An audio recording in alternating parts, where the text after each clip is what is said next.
안녕하세요. 62세의 여성 구독자입니다. 여러분 사연 시작하기 전에 좀 뜬금없는 질문이긴 한데요. 인생에서 가장 중요한 게 뭐라고 생각하세요? 사랑, 가족, 돈, 많잖아요.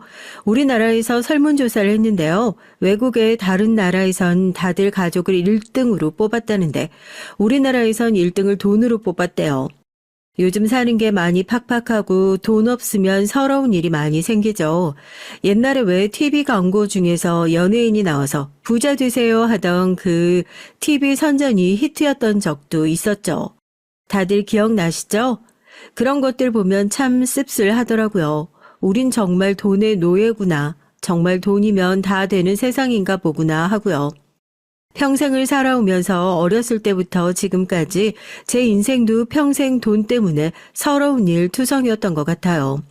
어렸을 땐 돈이 없어서 시집가서는 돈을 뜯겨서 이혼 후엔 돈을 맡겨서 결국엔 제 인생은 그놈의 돈, 더러운 돈 때문에 이 꼴 저 꼴 다 봤네요. 어렸을 때 저희 엄마께선 영등포에서 길거리 포장마차를 하셨어요. 국밥도 팔고 오뎅도 팔고 가락국수도 팔고 그때는 길에 국수집이 되게 많았었는데 기억하시는 분이 있을지 모르겠네요. 길거리 걸어다니면 딱 면 뽑아가지고 집집마다 널어놓고 그랬었는데요. 저도 너무 어렸을 때라 기억이 가물가물하네요. 소주도 잔으로 팔고 막걸리도 팔고 포장마차라고 해봤자 거창한 것도 아니고 리어카에다가 천 하나 대충 씌워서 사람 몇 명 들어오면 꽉 차는 그런 곳이었죠. 그래도 저녁만 되면 포장마차에 손님이 꽉 찼었어요. 포장마차를 하는데 벌이가 좋아봤자 얼마나 좋았겠어요. 그냥 엄마 2살 위에 오빠 그리고 저 그렇게 세 식구 근근히 먹고 살 수 있을 정도였죠. 엄마, 나 문제집 좀 사게 돈 좀 주면 안 될까? 무슨 문제집을 또 산다고 그래. 아유, 정말 지난번에도 문제집 산다고 돈 타간 지가 언젠데 그거 없으면 공부 못하는 거야? 아, 애들한테 좀 빌려가지고 보면 안 돼? 엄마, 나 오늘 애들이랑 영화 보러 가기로 했어. 지갑에서 돈 꺼내간다. 저희 집이 그랬어요. 대놓고 너 미워라 하진 않는데요. 없는 살림인데도 늘 오빠가 먼저, 딸인 전 뒷전. 같은 자식인데 난 어디서 주워왔나 싶어서 서러웠던 게 하루 이틀이 아니었죠. 어렸을 때부터 그게 너무 자연스러우니까 저도 갖고 싶은 게 있으면 오빠 눈치 보면서 오빠한테 오빠 엄마한테 말 좀 해주라 하고 슬쩍 부탁을 하는 거예요. 그나마 다행인 게 저희 오빠가 또 그렇게 못된 사람은 아니었어가지고요. 제가 그렇게 엄마 앞에서 우물쭈물 말 못하고 있으면 엄마가 자기한테는 박하게 굴지 않는다는 걸 아니까 괜히 저렇게 핑계대고 지갑에서 돈 슬쩍 빼가지고 학교 가는 길에 기나마 너 일로 와봐라 하면서 주머니에 돈 슬쩍 넣어주고 가는 거죠. 똑같이 배 아파 낳은 자식인데 엄마는 왜 그렇게 나한테 주는 건 아까웠을까요? 오빠 대학 입학하는 날 우리 집에서도 대성할 인물이 났다면서 박수치면서 기뻐하는 엄마 모습 보면 그게 얼마나 부러웠는지 몰라요. 애초에 저한테 주어지지도 않았던 선택지였으니까요. 포장마차에서 뼈 빠지게 벌어서 번 돈으로 아들 번듯한 대학 보냈다는 사실이 엄마는 퍽 자랑스러웠을 겁니다. 그래도 회사는 다니고 싶어서요. 저요? 전 인문계는 아니고요. 여상 들어갔어요. 여러분들이 잘 알고 계시는 그런 상위권 여상은 아니고요. 그래도 야간 아니고 주간으로 입학했죠. 오빠가 한창 대학 다니고 친구들이랑 몰려다니면서 술 마시고 돌아다닐 동안 전 졸업해서 작은 중소기업 경리로 취업을 해가지고 퇴근하고 나면 다른 길로 안 새고 엄마 포장마차로 가서 일을 돕고 했었죠. 그래도 일찌감치 일을 시작해가지고 돈 버는 재미가 있었어요. 아유, 오늘은 네가 가게 뒷정리 좀 하고 문 닫고 들어와라. 엄마가 늦게 들어오는 오빠 밥 챙겨줘야 한다고 저한테 가게 정리를 자주 맡겼거든요. 그날도 이제 막 불 하나 탁 끄고 집기 정리 시작하려고 하는데 공장 잠바 입은 남자가 천막 쓱 열고 들어와서 여기 장사 끝났냐고 물어보더라고요. 이제 막 퇴근을 한 것 같은데 가라고 하기 그래서 앉아서 먹고 가라고 얼마나 배고팠는지 5분도 안 돼서 국수를 후다닥 먹더라고요. 정리 다 하고 집에 가려는데 아까 그 손님이 안 가고 밖에서 기다리고 있더라고요. 자기 때문에 늦게 끝난 것 같은데 깜깜해서 위험하니까 정류장까지 데려다 준다고요. 남편이랑 그렇게 만났네요. 그 다음에도 괜히 엄마한테 오늘도 내가 정리하고 간다고 혹시나 해서 기다리고 있으면 느지막이 와가지고 국수 한 그릇 후다닥 먹고 가고 밖에서 기다리고 천천히 좀 먹으라고 괜히 타박도 하고 나이가 젊어 보였는데 저보다 5살이나 위라고 그러더라고요. 그 시절에 사귀는 게 어딨고 데이트라는 게 뭐 어디 있어요. 그냥 매일같이 그렇게 저녁만 되면 밥 먹으러 오고 매일 똑같이 국수만 먹으면 질리지도 않냐고. 자기는 이게 제일 맛있답니다. 집에서 반찬 훔쳐다 주고 그랬죠. 저도 같이 앉아서 먹고요. 꼬리가 길면 밟힌다고 회사에서 상사한테 엄청나게 깨진 날 남편 앞에 앉혀놓고 회사에서 뭐가 어쨌네 저쨌네 얘기를 하고 있는데 누가 천막을 확 열어젖혀요. 도끼 눈을 뜬 엄마랑 눈 딱 마주치고 제가 엄마하고 소스라치게 놀랐죠. 남편도 젓가락을 툭 떨어뜨렸고요. 엄마가 지금 너 뭐 하는 거냐고, 뭐 하는 놈이냐고요. 어머님, 저 귀남 씨랑 교제하는 박정구라고 합니다. 교제? 무슨 웃기지도 않는, 딱 봐도 어디 기름밥이나 먹고 살 것 같은 놈이, 야, 우리 집이 포장마차 하고 있으니까 우스워 보여. 우리 아들이 땡땡대학교 다니고 있어. 어디 하루 벌어 하루 먹고 살 것 같은 게, 넌 가게 보라고 하니까 무슨 이런 말 같지도 않은 놈을 꼬셔가지고 가게에서 붙어먹고 앉아있어. 꼴에 기집애라고 한심해가지고는 뜯어먹어도 제대로 된 놈을 뜯어먹을 생각을 해야지. 아이고 잘한다 잘해. 손을 들어 제 머리통을 기분 나쁘게 탁 치는 엄마를 보고 남편이 자리에서 벌떡 일어났어요. 어머님 뭔가 오해하고 있으신 것 같습니다. 기름밥 먹고 사는 건 맞는데 하루 벌어 하루 먹고 사는 놈 아니고 저 땡땡공장 정규직입니다. 땡땡공장 사장님이 저희 아버지세요. 남편과 만난 지 꽤 됐어도 집에 대한 얘기는 한 번도 한 적이 없었으니까요. 땡땡 공장을 다니고 있는 건 알고 있었지만 땡땡 공장이 부친의 회사라는 건 저조차도 모르고 있었던 사실이었습니다. 저도 깜짝 놀랐지만 저희 엄마 어지간히 속물이시거든요. 그 얘기 듣고 얼굴색도 목소리도 확 바뀌셨죠. 저한테 넌 왜 이런 사람 만나는 걸 진작에 얘기 안 했냐면서요. 호칭도 이놈 저놈 뭐하는 놈에서 언제 봤다고 박서방이랍니다. 기가 막히죠. 아이고 이제 퇴근한 사람을 여기 앉혀서 국수나 먹이면 어떡해. 우리 집에 와서 밥이라도 제대로 먹고 가지. 그래서 그 만난 지는 얼마나 됐고 집에다가 인사는 언제 드리려고. 엄마가 더 귀찮게 할까봐 얼른 등을 떠밀었어요. 그날 집에 가서 난리가 났죠. 당장 애를 가져라, 주저앉혀라. 너 시댁 가면 무조건 우리 집 돈 없다고 보태줄 거 없다고 해라. 그래야 하나라도 더 준다면서요. 그 소리 듣기 싫어서 이불을 머리 끝까지 뒤집어 썼습니다. 왜 이런 것을 가르쳐주는 것이 하필이면 우리 엄마일까 하고요. 부잣집 도련님이었던 걸 깜빡 속였던 남편. 너무 부담스러워서 헤어질까 고민도 몇 번 했었지만 집에선 엄마가 들들 볶아 저도 그땐 남편 좋아 죽을 때지 결국 시댁에 인사하러 갔죠. 집은 포장마차 하겠다 여상 졸업한 경리 며느리 부잣집에 인사 갔다고 뭐라도 맞을까 싶어서 우산이라도 펼치고 들어가야 하는 거 아닌가 쨍쨍한 날씨에 고민하면서 갔어요. 고급스러운 남편 차, 대궐같이 큰 집, 그리고 가장 비교되는 건 구김살이라곤 하나 없어 보이는 제 걱정이 무색할 정도로 환하게 웃으며 저를 맞아주시는 시부모님이었습니다. 현관문 열고 들어가자마자 발 시리겠다고 슬리퍼를 제 앞에 놔주시더라고요. 집에선 맨날 맨발로 장판 밟으면 쩍쩍 덜러붙는 소리만 났었는데 슬리퍼를 신고 사각사각 마룻바닥 밟는 소리가 왜 그렇게 어색하던지요. 오는데 힘들지 않았어요? 애가 남편 닮아서 운전엔 영 소질이 없어가지고.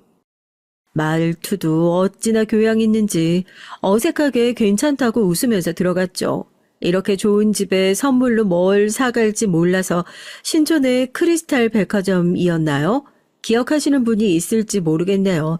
저도 사연을 쓰면서 떠올려 보긴 했는데 영 가물가물해서요. 혼자서 몇 바퀴를 돌다가 결국 작은 머플러랑 쿠키 세트를 사서 들고 갔거든요. 뭘 이런 걸 다 사왔냐고 목에 대보시기도 하고 별것도 아닌데 귀한 선물 받았다는 듯이 기뻐하시는 어머님. 다음에는 꼭 같이 가자고 제 것도 하나 사주신다고 살면서 그런 환대는 집에서든 밖에서든 난생 처음이었죠.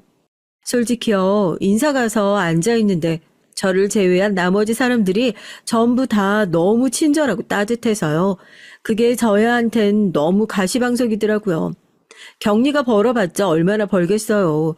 모은 돈이라곤 이 집 들어온 이후로 내가 모아둔 돈이 이걸 돈이라고 불러도 되나 싶을 정도로 민망하게 느껴지는 그런 수준이라고 해야 할까요? 거기다 고졸. 이쯤 되니까 왜 엄마가 그렇게 오빠 대학을 내세웠는지 알 것만 같은 기분이더라고요. 제가 살면서 한 번도 창피한 걸 느껴본 적이 없었거든요. 그런데 시댁에 들어온 그 순간부터 그냥 이 환대를 받은 그 순간부터 사람들은 너무 좋은데 전 그냥 한없이 막 작아지고 창피한 거예요. 그동안 제가 비교할 대상이 없어서 창피한 줄 몰랐었거든요. 눈만 도루루 굴리고 있는데 시아버지가 먼저 물어보셨습니다. 사돈 어른께서 일찍 돌아가셨다고? 안사돈께서 혼자 자식 둘 키우느라 고생이 많으셨겠어. 영등포에서 장사하신다면서 결혼하시는데 도움 주실 순 있으시겠어? 그 얘기를 듣는데 순간 엄마가 시댁 가면 무조건 우리 집 돈 없다 해라 이 얘기 하셨던 게 생각나는데 시아버지께 어떻게 그런 소리를 해요. 저렇게 점잖으신 분한테요. 저 발 시릴까봐 뭐 하나 바르지도 않고 발등도 다 터져 있는 발 앞에다가 제 발보다 훨씬 더 고급스러워 보이는 슬리퍼 놔주셨던 분들인데요. 거기다 대고 어떡해요. 차마 말을 못하겠어서 입을 달달 떨리는 게 느껴지더라고요. 아버님이 그런 저를 슬쩍 보시더니 괜찮다고 우리 집이 결혼하는데 돈 달라고 할 집으로 보이냐고 그러시곤 더 이상 아무 말씀 안 하시더라고요.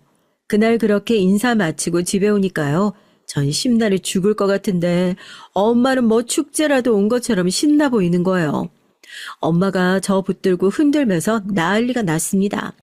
예, 갔다 왔으면 뭐라고 말을 좀 해봐. 너 시댁에서 뭐라고 하든, 어? 아이, 그런 집은 뭐 얼마나 보태준대. 아니, 보태주는 게 아니지. 뭐 해준대? 집 해준대? 들어와서 살래? 아니, 얘는 인사를 갔다 와서 뭐 이렇게 입을 꾹 다물고 있어. 만감이 교차했습니다.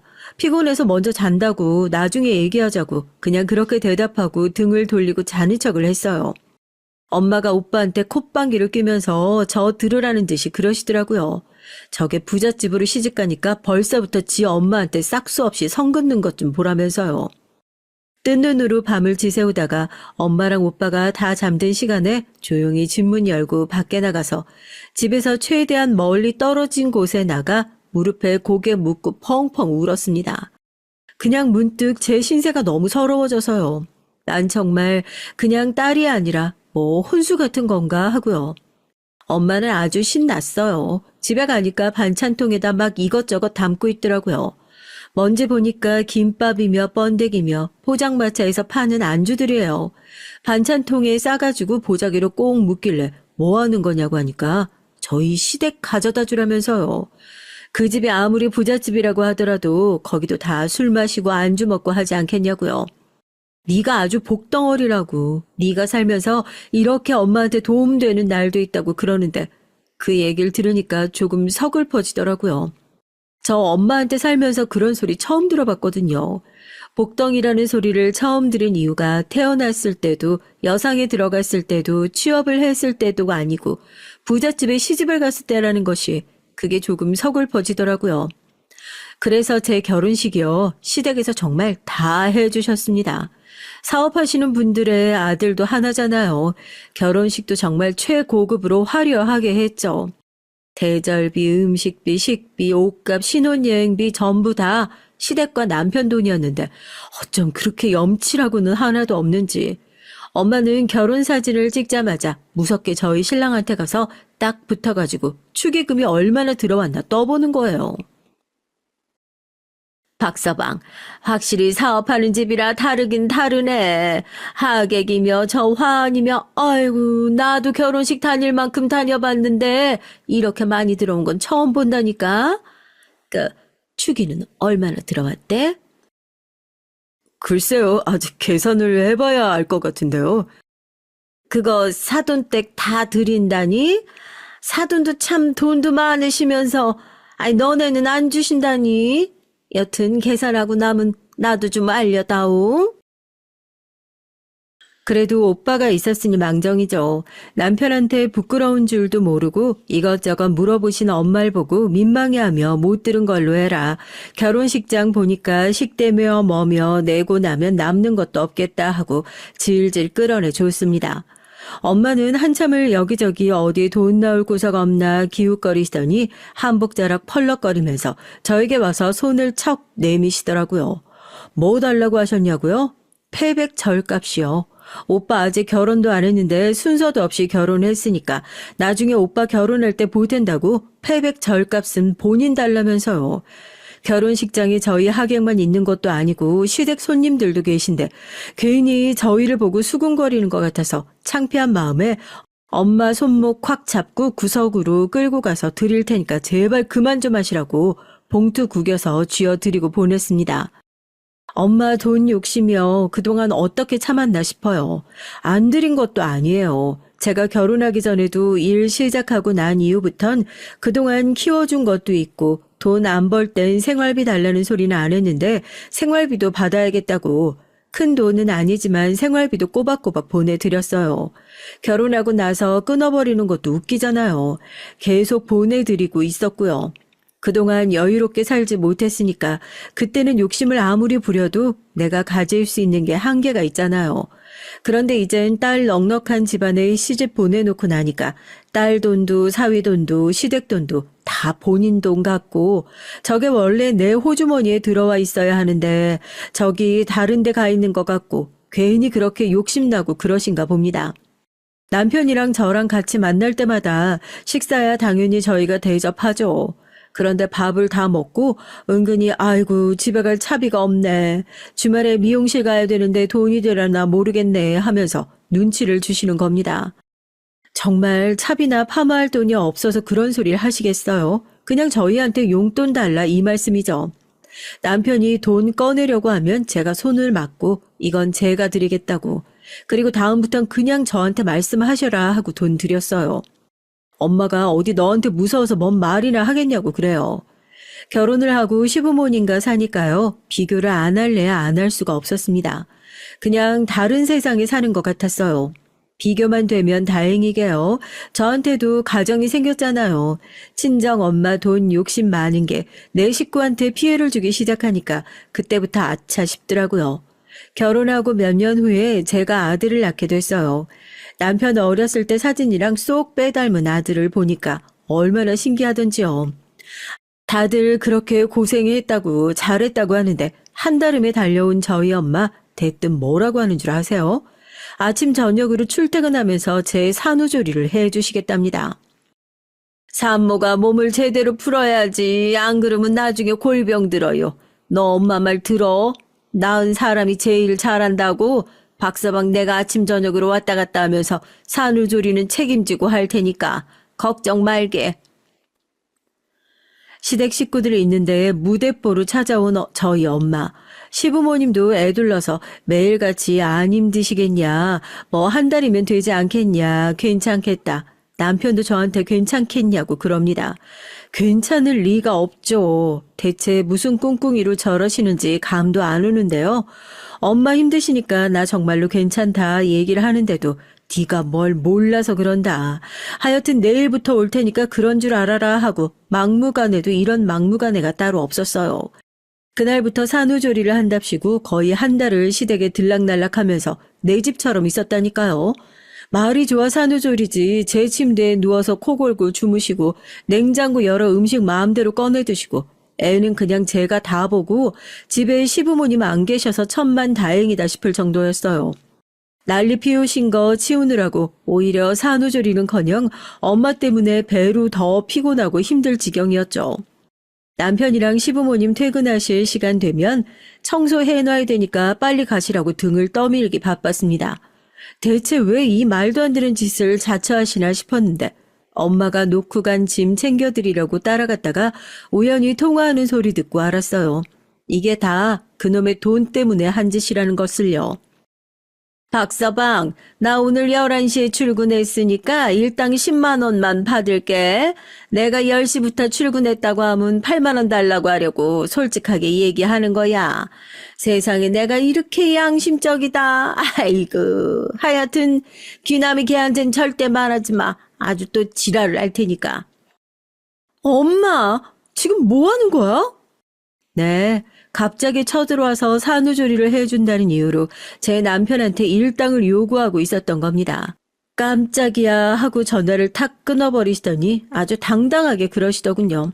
그래, 내가 돈 좀 달라고 했다. 그냥 달라고 한 것도 아니고 너 돌봐주고 일당 달라고 한 건데 뭐가 어떠냐고요. 돌봐달라고 한 사람도 없고 돌봐주지도 않았는데 무슨 일당이요. 귀신이 씌어도 그렇게 돈독이 오를 수 없을 겁니다. 엄마, 내 엄마 맞아? 엄마가 내 인생에서 해준 게 뭐가 있다고. 엄마 나 결혼할 때 보태준 거 있어?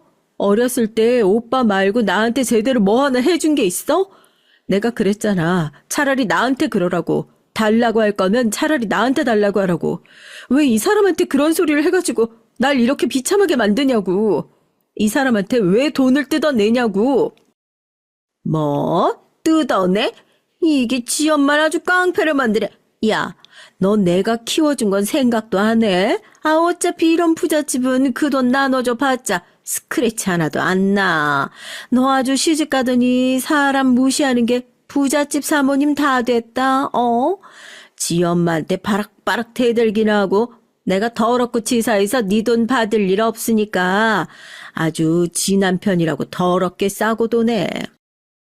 획 돌아서 가버린 엄마의 뒷모습을 한참 동안 멍하니 바라보다가 집으로 돌아갔어요. 울고 있는 아들을 안아들고 저도 한참을 울었습니다. 제정신으로 못 살겠지 싶더라고요. 남편이 퇴근하고 돌아오기만을 기다렸죠. 집에 돌아온 남편이 다 들었냐고, 당신 신경 쓰이게 하고 싶지 않았다고, 얼마 되지도 않는 돈 그냥 드리고 나면 마음 편할 것 같아 그랬답니다. 이거 말고도 또 엄마한테 드린 돈 있냐 솔직하게 말해달라 하니까 한두 번이 아니더군요. 식당 차리고 싶다, 아들 뭐 해줘야 한다, 여행 가야 한다. 아무리 시댁한데 큰 돈이 아니라고 해도요. 염치도 없고 창피라는 것도 모르는 제 친정은 내가 여기 있는 한 이곳이 내 시댁인 이상 죽을 때까지 이렇게 남편한테 습관적으로 손 벌리면서 살겠구나 싶었죠. 눈물 뚝뚝 흘리면서 남편한테 무릎 꿇고 빌었습니다. 남편이 깜짝 놀라서 지금 뭐 하는 거냐고. 제가 그랬어요. 남편한테 제발 저랑 이혼 좀 해달라고요. 남편이 무슨 소리냐고, 무슨 이혼이냐고 그래요. 여보, 나나 우리 엄마 둘 중에 하나 죽지 않는 이상 이거 절대 안 바뀔 거야. 내가 죽을 것 같아서 그래. 당신이 우리 엄마한테 돈 안 준다고 해도 시댁 찾아와서 시부모님한테 깽판칠 사람이야. 내가 알아. 나 최소한 시부모님껜 피해 안 드리고 싶고 제발 나 좀 도와줘 여보. 제발 나랑 이혼 좀 해줘. 남편도 얼마나 기가 막혀요. 결혼한 지 이제 5년 됐는데 엄마의 횡포에 제정신은 피폐해질 대로 피폐해진 상태였습니다. 남편이랑 둘이 끌어안고 펑펑 울었죠. 결국 협의 이혼해줬어요. 아들 크는 거 가끔씩 볼 수 있게만 해달라 눈물 뚝뚝 흘리면서 성인이 될 때까지 양육비도 보내주고 혼자 자리 잡을 수 있도록 시부모님 몰래 재산 분할도 조금 해줬어요. 당장 애 데리고 나가서 살 집이라도 있어야 할 거 아니야. 받아둬. 당신 5년 동안 아내 역할 충분히 잘했어. 그건 당신 목 맞아. 받을 자격 충분히 있어.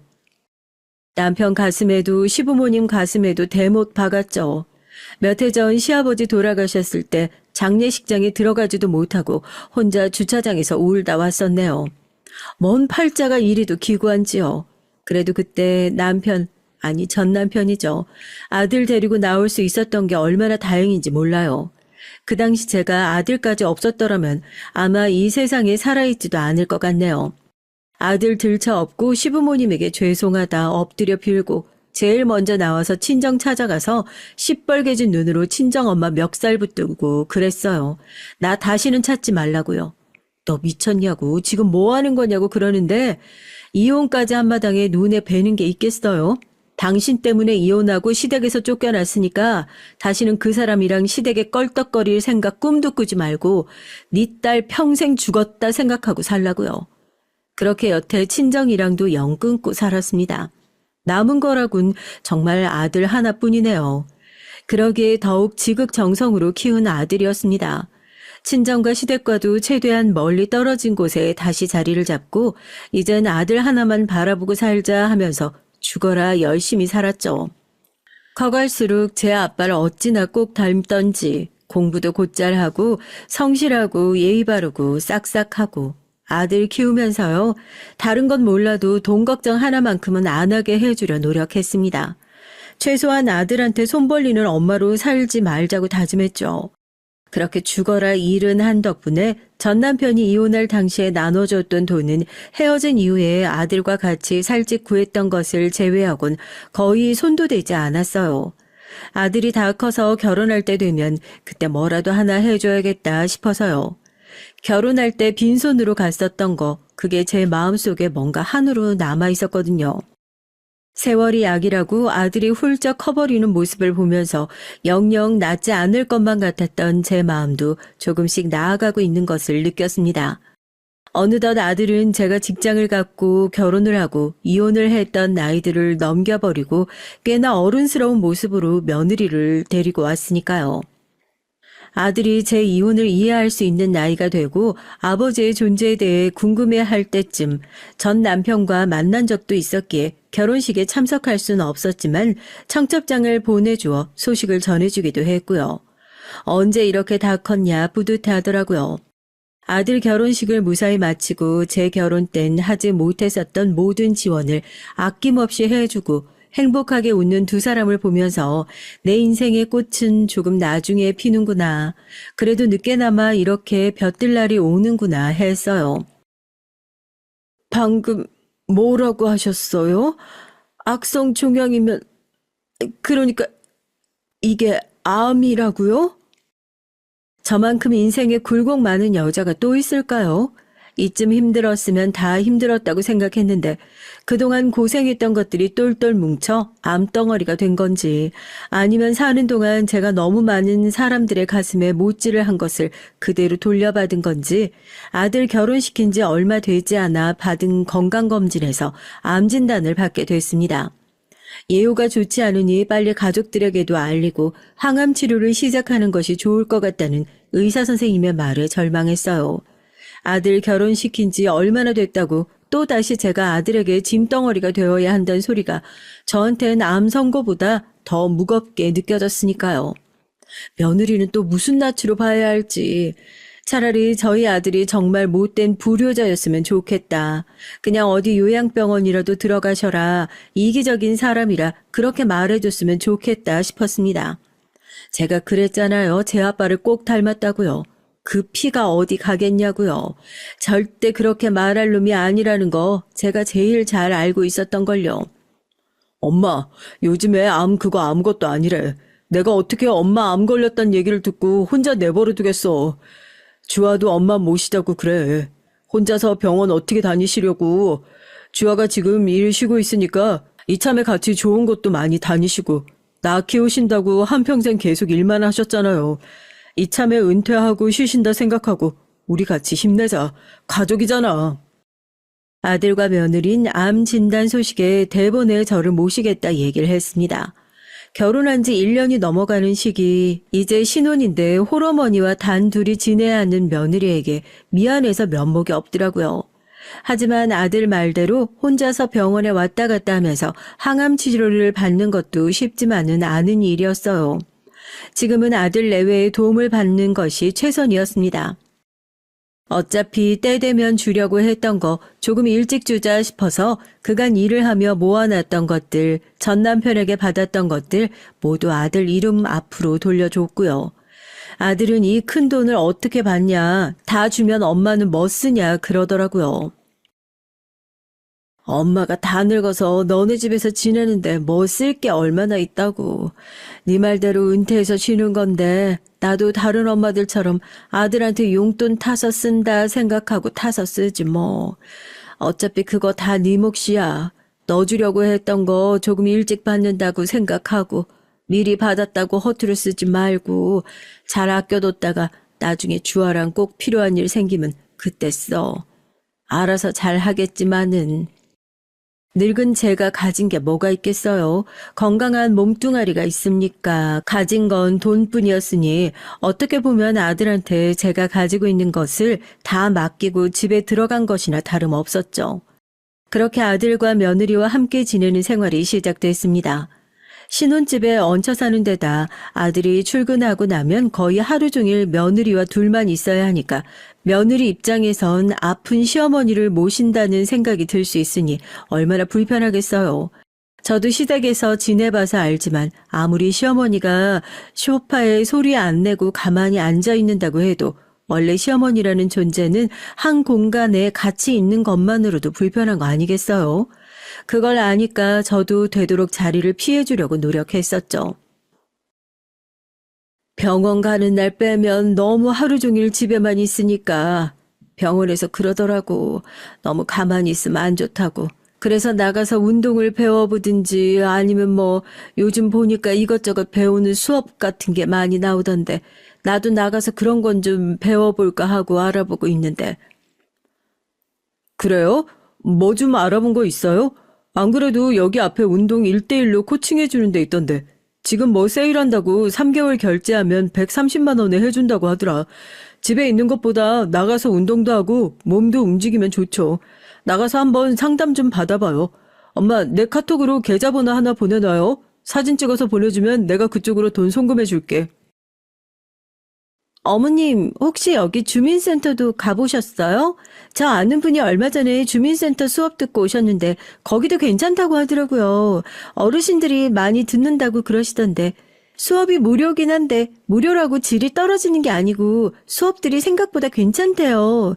은퇴 전후 나이대 분들이 꽤 있으셔서 또래 친구분들도 많으시니까 오히려 그쪽도 괜찮지 않으실까 하고. 그래서 생각한 건 나가서 수업 같은 걸 들으면 좀 좋지 않을까 싶어서 저녁을 먹으면서 아들에게 그 얘기를 꺼냈거든요. 아들도 좋은 생각이라고 뭐 마음에 드는 수업이 있으면 자기한테 사진 찍어서 보내라. 그러면 자기가 수업료를 송금해 주겠다. 흔쾌히 얘기를 하고 있는데 갑자기 며느리가 얘기를 툭 끊더니 주민센터 얘기를 꺼내는 겁니다. 아들네 집에서 주민센터까지 가려면 걸어서 40분은 좋게 가야 하거든요. 며느리가 면허도 없고 저도 운전이 힘들고 택시나 버스를 타고 왔다 갔다 하기도 힘든데 꽤나 먼 거리라 힘들지 않을까. 그래도 생각해주는 마음이 참 고맙다고 처음엔 그렇게 생각했었는데 얘기를 듣다 보니까 며느리의 의도가 조금씩 의심스러워지기 시작했습니다. 단순히 친구들이 많아서가 아니라 돈 때문인 것 같다는 생각이 들더라고요. 괜히 비싼 돈 들여서 수업을 듣지 말고 무료로 듣는 게 어떠냐 하는 그런 느낌이요. 처음엔 오해라고 생각했죠. 아가, 오늘 바쁘니? 오후에 시간 괜찮으면 나가서 마사지라도 받고 오자꾸나. 나 때문에 살림도 늘어서 많이 힘들 텐데 회원권 끊어둔 게 있어서 같이 받고 오면 어떨까 해서. 회원권이요? 어머님이 무슨 돈이 있으셔서요? 아들과 함께 있을 땐 모르겠지만 아들이 출근하고 나면 돈과 관련된 얘기가 나올 때마다 며느리의 말투가 묘하게 신경질적으로 변하는 것이 표가 나게 느껴지는 것 같았어요. 아무래도 뭔가 오해가 있나 싶어서 내 돈으로 끊었지 누구 돈으로 끊었겠냐 하니까 얘기를 해도 의심의 눈초리를 거두지 않더라고요. 거기다 대고 내가 우리 아들한테 내 재산 다 보내놨다. 이 상황에서 그런 말을 하는 것도 이상하고 영 찝찝하기도 하고 아무리 봐도 돈 때문에 어딘가 슬슬 신경질이 나고 있는 것 같은데 그 화살이 나에게 돌아가고 있는 것 같더라고요. 그 의심은 곧 확신으로 변하게 됐습니다. 요즘도 계속 집에만 있으세요? 이제 본격적으로 항암이 시작하면 자주 못 나갈 텐데 이럴 때 많이 나가둬야지. 오늘은 주아랑 같이 점심 맛있는 것도 먹고 커피도 한잔하고 돌아오세요. 저 이사 오고 나서 주아 덕분에 살이 엄청 붙었잖아요. 이쪽에 맛집 꽉 쥐고 있다니까요. 오늘 엄마 안내 좀 잘 부탁드릴게. 대신 엄마가 맛있는 거 많이 쏠 테니까. 걱정하지 마. 어머님, 점심 요 앞에 샤브샤브 맛있게 하는 데 있거든요. 엄마 용돈 괜찮으시겠어요? 지난번에 보내드리고 꽤 지난 것 같은데. 모자라시면 조금 더 보내드릴게요. 출근길에 오늘은 나가서 꼭 며느리랑 점심을 먹고 돌아오라고 하더라고요. 아들한테 용돈을 부탁해봤자 3만 원, 5만 원, 7만 원 항상 그때그때 필요한 액수로만 부탁을 했었고 오늘은 며느리에게 맛있는 것도 사주고 그동안 괜한 오해가 쌓인 게 있으면 얘기를 하고 좀 풀어줘야겠다 싶어 아들에게 그럼 넉넉하게 10만 원만 보내달라고 얘기를 했습니다. 아들은 웃으면서 엄마가 오늘은 제대로 한턱 쏘려나 보다 얘기를 하고 출근하고 오겠다고 집을 나섰죠. 기분 좋게 샤워를 하고 아가 슬슬 나갈 준비하자 하고 거실에 앉아 거울을 보면서 화장품을 바르고 있는데 분위기가 어째 쎄한 겁니다. 정작 며느린 대답도 없고요. 못 들었나 하고 힐끗 보니 부엌 쪽에서 팔짱을 끼고 대답도 없이 저를 못마땅한 표정으로 빤히 쳐다보고 있어요. 왜? 무슨 할 말이라도 있어? 곧 있으면 점심시간이라 사람 엄청 붐빌 텐데 조금 서둘러야 시간 맞춰서 갈 수 있을 것 같아서. 진짜. 노인네 비위에 맞추기도 짜증나 뒤지겠는데. 팔짱을 끼고 저를 노려보면서 며느리가 코웃음을 치더니 인상을 확 구기고 혼잣말로 중얼거리는데 순간 제 귀를 의심했잖아요. 설마 내가 잘못 들었겠지. 설마 우리 며느리가 어떻게 사람 면전에 대대고 저렇게 심한 소리를 할 수 있을까 하고요. 바로 되물었죠. 너 지금 뭐라고 한 거냐고요. 이제 귀도 안 들려요? 크게 말해드려. 노인네 비위 맞추기도 짜증나 뒤지겠는데 아니 집에 모셔서 살게 해주면 감사한 줄 알아야지. 노망났어? 이 미친 노인네가 왜 자꾸 돈을 달래. 진짜 짜증나게. 하지 말라고. 며느리는 발로 바닥을 구르면서 악 하고 소리를 지르더니 그래도 분이 안 풀리는지 저에게 마구 달려들어서 제 얼굴이며 목을 마구 핥히기 시작했습니다. 어찌나 빨리 달려들었는지 정말 손 쓸 틈도 없었어요. 정신없이 허우적거리면서 며느리의 어깨를 확 밀쳐 넘어뜨리고 겨우 핸드폰만 챙겨서 슬리퍼를 신고 문 밖으로 뛰쳐나왔습니다. 얼굴이 화끈거리고 심장이 두근거리더라고요. 억울하고 황당한 걸 넘어서 겨우 10만 원을 달라고 했다는 이유 하나만으로 저렇게 사람이 돌변해서 달려드는 모습을 보니까 무서워서 손이 덜덜 떨렸습니다. 어디서 쫓아올까 싶어가지고 정말 뒤도 안 돌아보고 뛰어서 아파트 화단 뒤쪽에 숨어 있는데 며느리가 절 찾는 건지 핸드폰으로 계속 전화를 하더라고요. 며느리의 전화를 황급히 끊고 통화 버튼을 누르니까 최근 통화 목록이 나오더라고요. 아들. 그 사이에 전 남편이라는 글자가 보였습니다. 왜 아들에게 바로 전화를 걸지 못하고 망설였는지 모르겠지만 전 남편이라는 글자가 보이자마자 주저없이 바로 전화를 걸었습니다. 신호음이 몇 번 가지도 않았는데 바로 전화를 받더라고요. 목소리를 듣자마자 눈물을 꾹꾹 참으면서 여기 아파트 화단으로 좀 와달라고 말하기도 쪽팔려 죽을 것 같은데 며느리한테 맞았다고. 거기 가만히 있어. 지금 당장 경찰 불러가지고 갈 테니까 당신 핸드폰 꺼놓고 꼼짝도 하지 말고 있어. 남편이 시키는 대로 핸드폰을 꺼놓고 흙투성이가 된 발로 오들오들 떨고 있었어요. 얼마 후 사이렌 소리가 들리고 전 남편이 아파트 화단 뒤쪽에 쭈그려 앉아있는 저를 끌어내줬죠. 얼굴을 보자마자 안심이 돼서 눈물을 쏟았습니다. 엉망진창이 되어 있는 제 얼굴을 보고 경찰들도 깜짝 놀랐고요. 그때 멀리서 어머님 하는 며느리의 목소리가 들렸어요. 어머님 어디 가셨어요? 한참 찾았어요. 저희 어머님인데 치매 기운이 있으셔서요. 아까 혼자서 얼굴을 막 긁으시고 문을 잠깐 열어놨는데 나가셔가지고 찾아주셔서 감사해요. 엄님 저 알아보시겠어요? 얼른 들어가세요. 이거 봐 발이 엉망되셨네. 이게 어떻게? 경찰 양반, 당장 이 여자 잡아가세요. 이 얼굴 이거 이 여자가 이런 거예요. 내 며느리인데 저 위에서 이 여자가 다 긁어놓은 거라고요. 어디서 멀쩡한 사람을 치매 노인으로 몰고 있어? 우리 어머님 또 이러신다. 바쁘신데 번거롭게 해서 죄송해요. 저희 어머님이 신고하셨죠? 자주 이러세요. 맨날 제가 때렸다고 그러시는데 아니에요. 어머님 들어가세요. 얼마나 소름이 끼쳤는지요. 정말 눈 하나 깜짝 안 하고 저희 앞에서 뻔뻔하게 거짓말을 하는데 경찰들도 다 알고 있잖아요. 제 신고를 받고 나온 게 아니라 전 남편 신고를 받고 나왔다는 것을요. 진짜 다들 거기서 그래 너 어디까지 하나 보자라는 식으로 지켜보고 있었던 것 같아요. 며느리의 천인공노할 짓에 결국 전 남편이 참지 못하고 따귀를 시원하게 한 대 올려붙였습니다. 경찰들도 못 본 척 눈을 돌려주더라고요. 세상에 그런 사이코가 어디 있어요. 뭐? 저희 어머님이 신고하셨죠? 미친년아, 내가 신고했다. 어디 자기 시어머니를 그렇게 패놓고 치매 노인으로 몰아. 너 내가 누군 줄 알아? 네 남편 친부야. 네 시어머니 전 남편이라고. 어디 눈 하나 깜짝 안 하고 뻔뻔하게 거짓말을. 60년 넘게 살면서 너 같은 사이코패스는 살다 처음 본다. 뭐더라고 서 있어요? 당장 이 여자 안 잡아가고 가서 이 여자 범죄 경력 조회 샅샅이 뒤져봐요. 당신들도 방금 다 봤잖아요. 자기가 시어머니 얼굴을 이 꼴로 만들어 놓고 뻔뻔하게 저 멀리서 이름 부르고 뛰어와가지고는 시어머니 치매 환자로 몰아가는 거. 이거 보통 여자가 아니에요. 범죄 몇 번을 저질러도 더 저질렀을 여자라고. 내가 너 폭행죄고 사기죄고 너한테 무슨 죄든 엮어서 절대로 세상 밖으로 못 나오게 아주 깜빵에서 썩어 문드러지게 만들어줄 테니까 각오해. 알겠어? 네? 아버님이시라고요?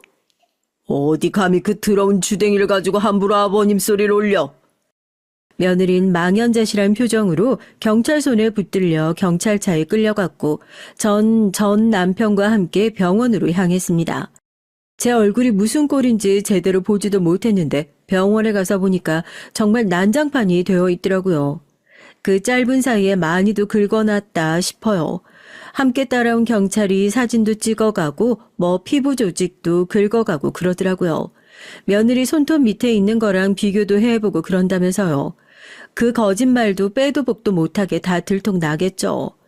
뒤늦게 소식을 듣고 병원으로 달려온 아들도 제 얼굴을 보자마자 깜짝 놀라서 대체 이게 무슨 일이냐고 그래요.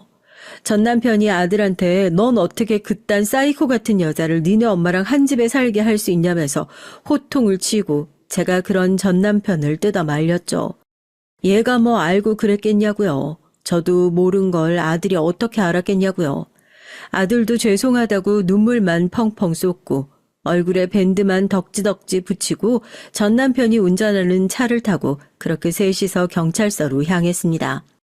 전 남편이 운전을 하고 제가 조수석에 타고 뒷자리에 아들이 타고 얼굴 꼴은 엉망인데 그렇게 셋이서 차를 타고 가는 모습이요.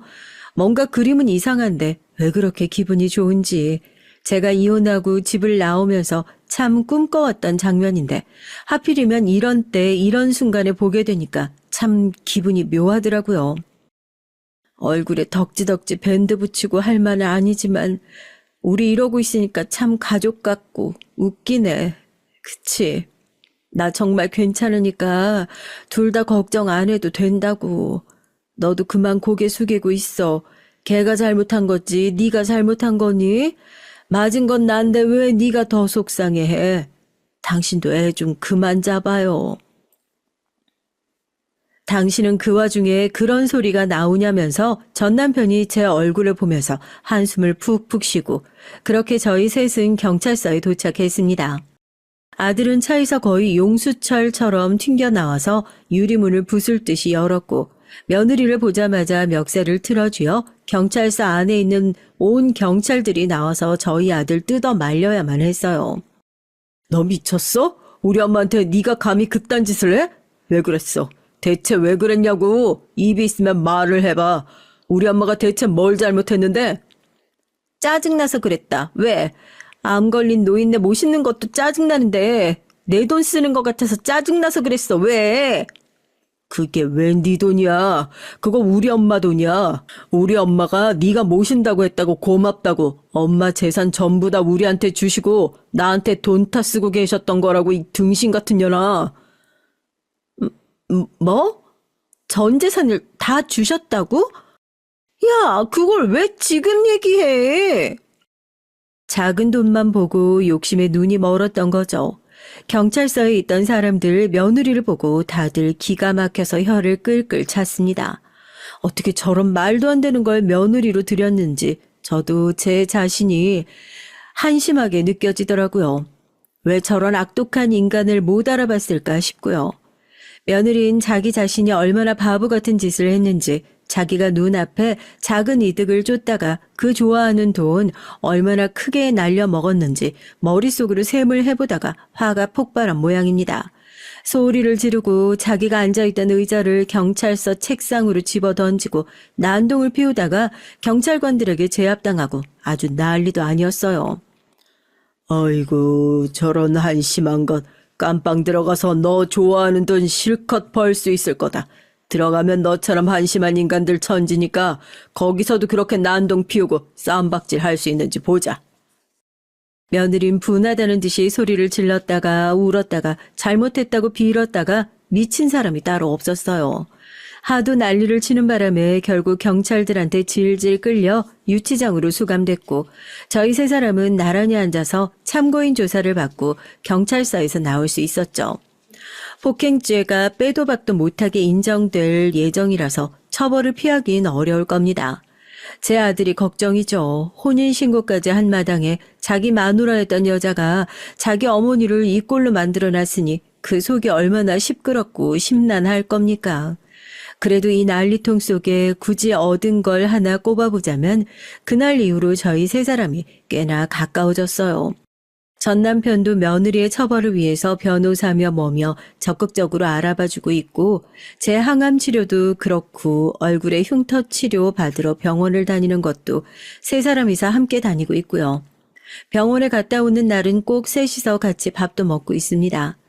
이혼한 전 남편과 아들과 나란히 다니며 뭔가를 한다는 것이 남들이 볼 땐 굉장히 이상하고 웃기는 조합으로 보이겠지만 저희 사이엔 사람들에게 설명할 수 없는 무언가 끈끈한 유대감이 생긴 것 같아요. 전 남편을 보고 저기 소리만 했던 아들도 언제부턴가 자연스럽게 아버지 소리 하는 걸 보니까요. 처음 며느리에게 이 꼴을 당했던 땐 그런 생각이 들었어요. 아, 내 인생 여기서 더 나빠질 수 있을까? 나만큼 박복한 인생을 가진 사람이 또 있을까 하고요. 그런데 이젠 그런 생각이 들어요. 아, 내 인생이 여기서 더 나빠질 수가 없다. 젊었을 땐 친정과 그 난리통을 겪었지. 남편과는 이혼했지. 암 판정 받았지. 며느리한테 두들겨 맞기까지. 더 나빠질 곳이 없으니 이젠 좋아질 일만 남지 않았을까 하고요. 골짜기가 깊을수록 산세가 높은 법이란 말이 떠오릅니다. 전 남편과 나란히 앉아 밥을 먹고 있는 전 남편과 똑 닮은 얼굴의 아들을 보면서 그런 생각을 해요. 이것이 바로 진정한 전화위복이 아닐까 하고요. 제 몸속에 스멀스멀 자라고 있는 암세포가 쪼그라들 때쯤이면 제 인생에 퍼져 있을 불행도 더 이상 알아볼 수 없는 작은 크기로 줄어들기를 간절하게 바라봅니다. 이제 정말 더 나빠질 곳이 없지 않겠어요? 엄마 아빠가 이혼 한번 해본 경력직이니 아들 이혼시키는 것도 더 잘하지 않겠냐고 우스갯소리로 아들을 위로하는 웃기는 사람들입니다. 웃을 일 없지만 이렇게 억지로 웃을 일 만들면서 살고 있어요. 이젠 진짜로 제 인생에 억지 웃음 말고 진짜 웃음 가득한 날들만 가득하길 빌어주시면 감사하겠습니다. 안녕하세요. 저는 작년에 이혼을 하고 5살 된 딸아이를 혼자 키우고 있는 워킹맘입니다. 아이를 혼자 키운다는 것이 어렵고 힘들기도 하지만 주변의 좋은 분들 도움으로 어떻게든 헤쳐나가고 있죠. 사실 이혼 초반엔 정말이지 세상 모든 것이 싫어서 마음도 입도 꼭꼭 걸어 닫고 살았어요. 요즘 이혼이 무슨 흠이 되는 세상도 아닌데 뭐 그렇게 유난이냐고 하시는 분들도 있으시겠죠. 실제로 그런 말을 듣기도 했고요. 하지만 전 너무나도 충격을 받아 쉽게 떨쳐내기 힘들었답니다. 한동안 정신과 치료를 받을 정도로 말이죠. 선이니 소개팅이니 질색하던 전 가장 친한 친구의 작전에 홀라당 넘어가서 전 남편과 선을 보게 됐어요. 전 남편은 사립고등학교 서무과에서 일하는 사람으로 첫인상은 딱히 기억에 남는 것이 없습니다. 그런데 전 남편도 저와 다를 바 없더군요. 우린 서로 마음에 들지 않았다는 것을 합의 보고 깔끔하게 헤어질 작정이었어요. 그런데 식사를 하면서 서로 취미나 관심사 등 비슷한 점이 많다는 걸 알게 됐죠. 헤어질 때쯤 저희는 도자기 전시회에 가기로 약속까지 했었답니다. 그렇게 두 번, 세 번 데이트를 이어가면서 전 남편이 갑자기 저와 좋은 친구로 파트너로 살 수 있을 것 같다고 하더군요. 프로포즈였어요. 저 역시도 이 남자와 결혼 생활이 심심하진 않겠다 싶어 허락했답니다.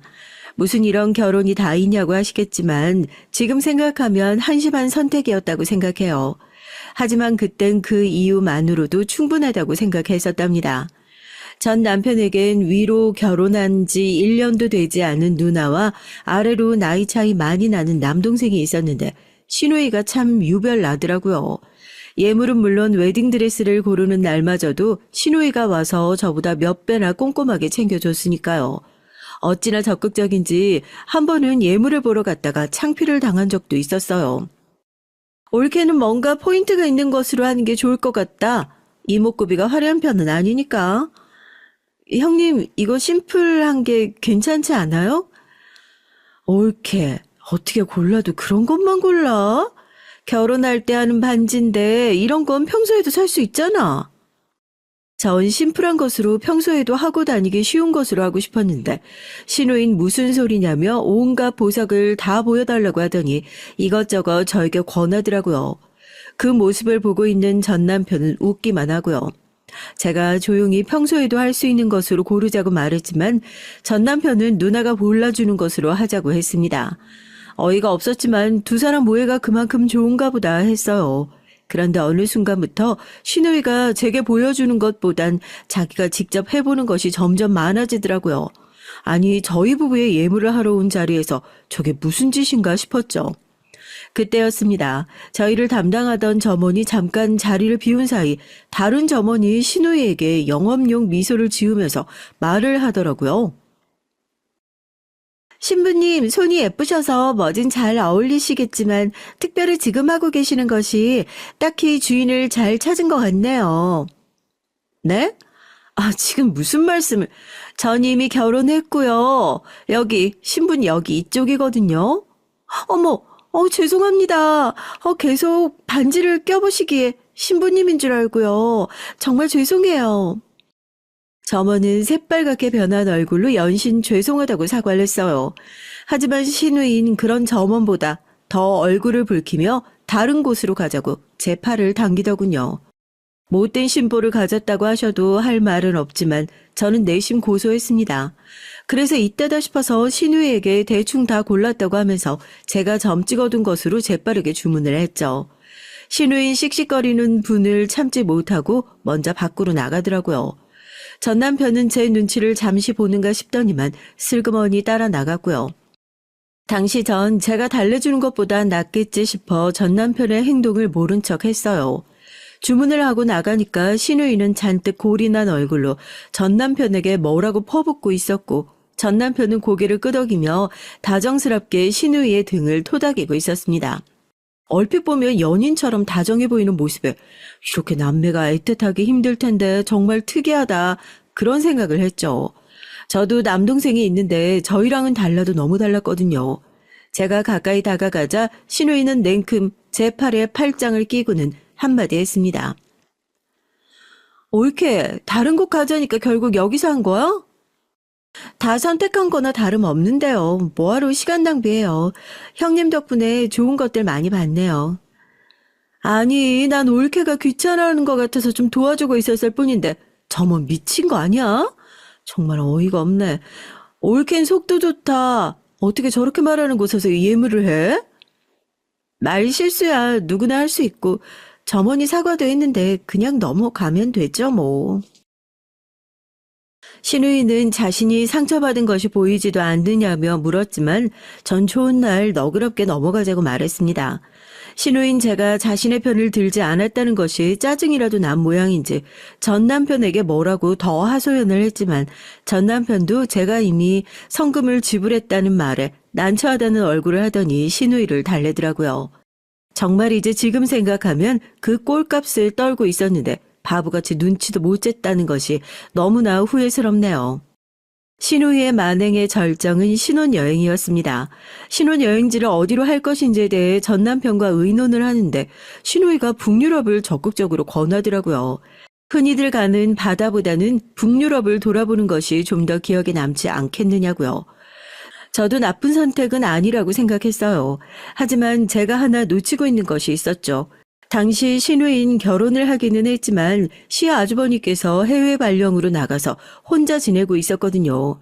그런데 신우이가 저희를 따라서 시아주버니를 만나러 간다는 것이 아니겠어요? 형님도 함께 가신다고요? 신혼여행을요? 함께 간다는 게 아니라 나도 남편 보러 가는 거지. 올케도 알다시피 우리 그이가 노르웨이에 있잖아. 도중에 노르웨이로 빠질 거야. 그럼 노르웨이까지 같이 가신다고요?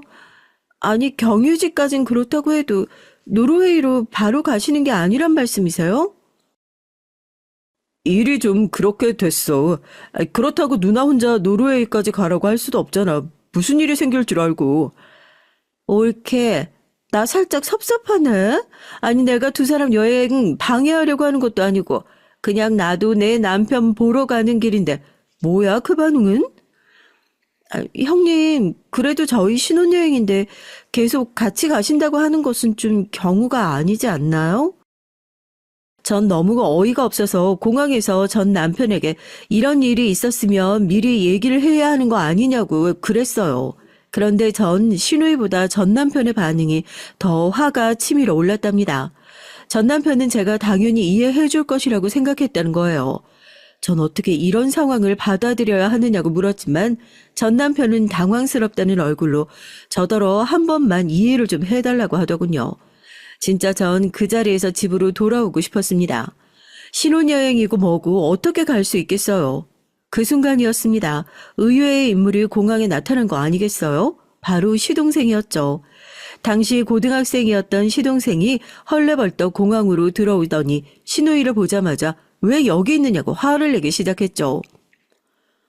누나 왜 전화 안 받아? 매형이 몇 번이나 전화했는지 알아? 지금 매형 한국 오는 비행기 경유지라고 연락 왔다고. 사돈 어른이 편찮으셔서 급히 들어오신대. 시어머니가 편찮으시다니? 며칠 전에 전화했을 땐 괜찮다고 하셨는데? 몰라. 하여튼 진짜 내가 누나 때문에 돌겠다. 아니 형이랑 현수 신혼여행 가는데 누나가 뭐하러 여기까지 배웅을 하러 와. 빨리 가자. 시동생은 미안한 표정을 지으면서 조심히 여행 다녀오라고 하곤 혼이 나간 신우이를 데리고 가버렸죠. 이걸 하늘이 도왔다고 해야 할지 어른이 편찮으시다고 하는데 할 말은 아니지만 결혼식을 하자마자 전 남편과 대판 싸우지 않아도 돼서 다행이란 생각이 들었어요.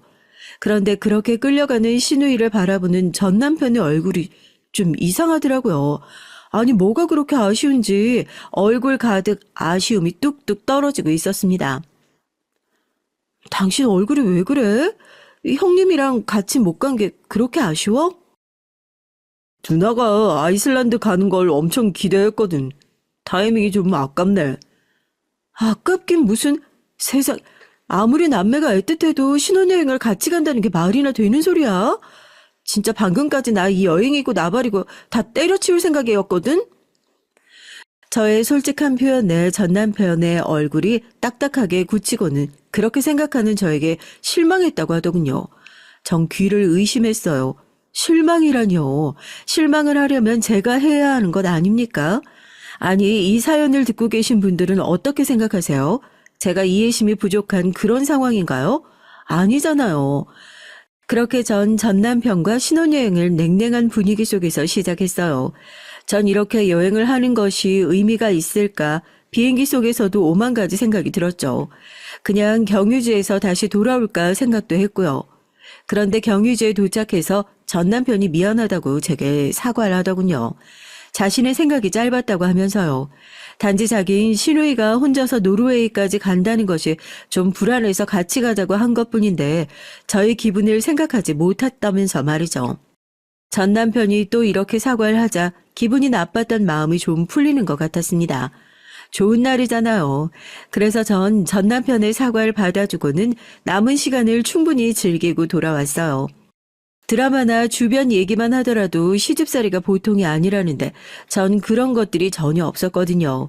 제사도 없었고 명절에도 그냥 가족들끼리 모여서 식사하는 자리가 고작이었죠. 전 남편은 제가 일에 빠져 있는 것에 불만을 표현하지도 않았어요.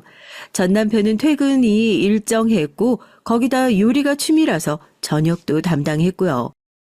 제가 야근한다고 늦는 날이면 회사까지 저를 데리러 오기도 했고요. 지인들은 제가 전생에 나라를 구한 것이 분명하다고 부럽다고 난리였습니다. 결혼한 지 1년이 되면서 저희 부부에게도 새 생명이 찾아왔고 곧 건강한 딸아이를 낳을 수 있었어요. 그런데 임신 기간 동안 좀 이상한 일이 있었어요. 원래 시누이가 일주일에 몇 번은 저희 집에 왔었거든요. 혼자 저녁 먹기 싫다고 하면서 같이 밥을 먹자고 오는 일이 대부분이었고요. 야근을 마치고 집에 오면 시누이와 전 남편이 둘이서 술을 마시고 있기도 했어요. 전 남편과 의논할 일이 있어서 왔다는데 의논을 하러 왔으면 얘기나 할 것이지 술은 왜 마시는지 이해가 되지 않았지만 전 그저 남매 사이가 좋구나 그 정도로만 생각하고 넘겼습니다. 그랬던 시누인 제가 임신했다는 소식을 듣자마자 아예 저희 집 발길을 끊어버려지 뭐예요.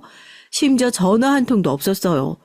전 남편은 시누이가 잠시 시아주버님께 갔다고 하면서 신경 쓰지 말라고 하더라고요. 신혼여행 때 혼자 보내기 걱정스럽다고 말하던 사람이 무슨 바람이 불었는지 대수롭지 않다는 듯 반응을 하는 게 좀 이상하긴 했지만 정 그런가 보다 했어요. 제가 워낙 입덧이 심해서 몸이 힘들다 보니까 시누이에 대한 생각은 완전히 사라졌거든요. 그러던 어느 날이었습니다. 분명 노르웨이에 있어야 할 시누이를 백화점에서 본 거예요. 8개월쯤이었어요. 병원을 갔다가 친정어머니와 백화점에 좀 갈 일이 있어서 기다리고 있는데 시누이가 유아복 전문점에서 친구랑 얘기를 하면서 이것저것 보고 있더라고요. 우리 아이한테 뭘 사주려고 하나 보다 싶어서 아는 척을 할까 말까 했는데 때마침 친정어머니가 오셔서 그냥 넘어갔죠. 그래서 그날 저녁 전 남편에게 시누이가 한국에 왔느냐고 물었는데 당황하며 아직 노르웨이라고 하는 거예요. 그러면서 갑자기 시누이 얘기는 왜 꺼내느냐고 묻더라고요. 백화점에서 본 것 같아서 분명 유아복 매장에서 친구랑 있는 모습을 본 것 같은데. 백화점? 오늘 백화점 갔었어? 병원 가는 날이잖아. 병원 갔다가 엄마랑 백화점에 좀 다녀왔지. 아는 척 하려는데 엄마가 오셔서 그냥 왔어. 아니, 당신은 백화점을 가면 간다고 말을 해야지. 왜 연락도 없이 가고 그래? 전 순간 당황해서 할 말을 잃고 전 남편을 빤히 바라봤어요. 아니, 백화점을 간 게 무슨 큰 죄라고 이렇게 정색까지 하고 절 추궁할 일인가 싶더군요.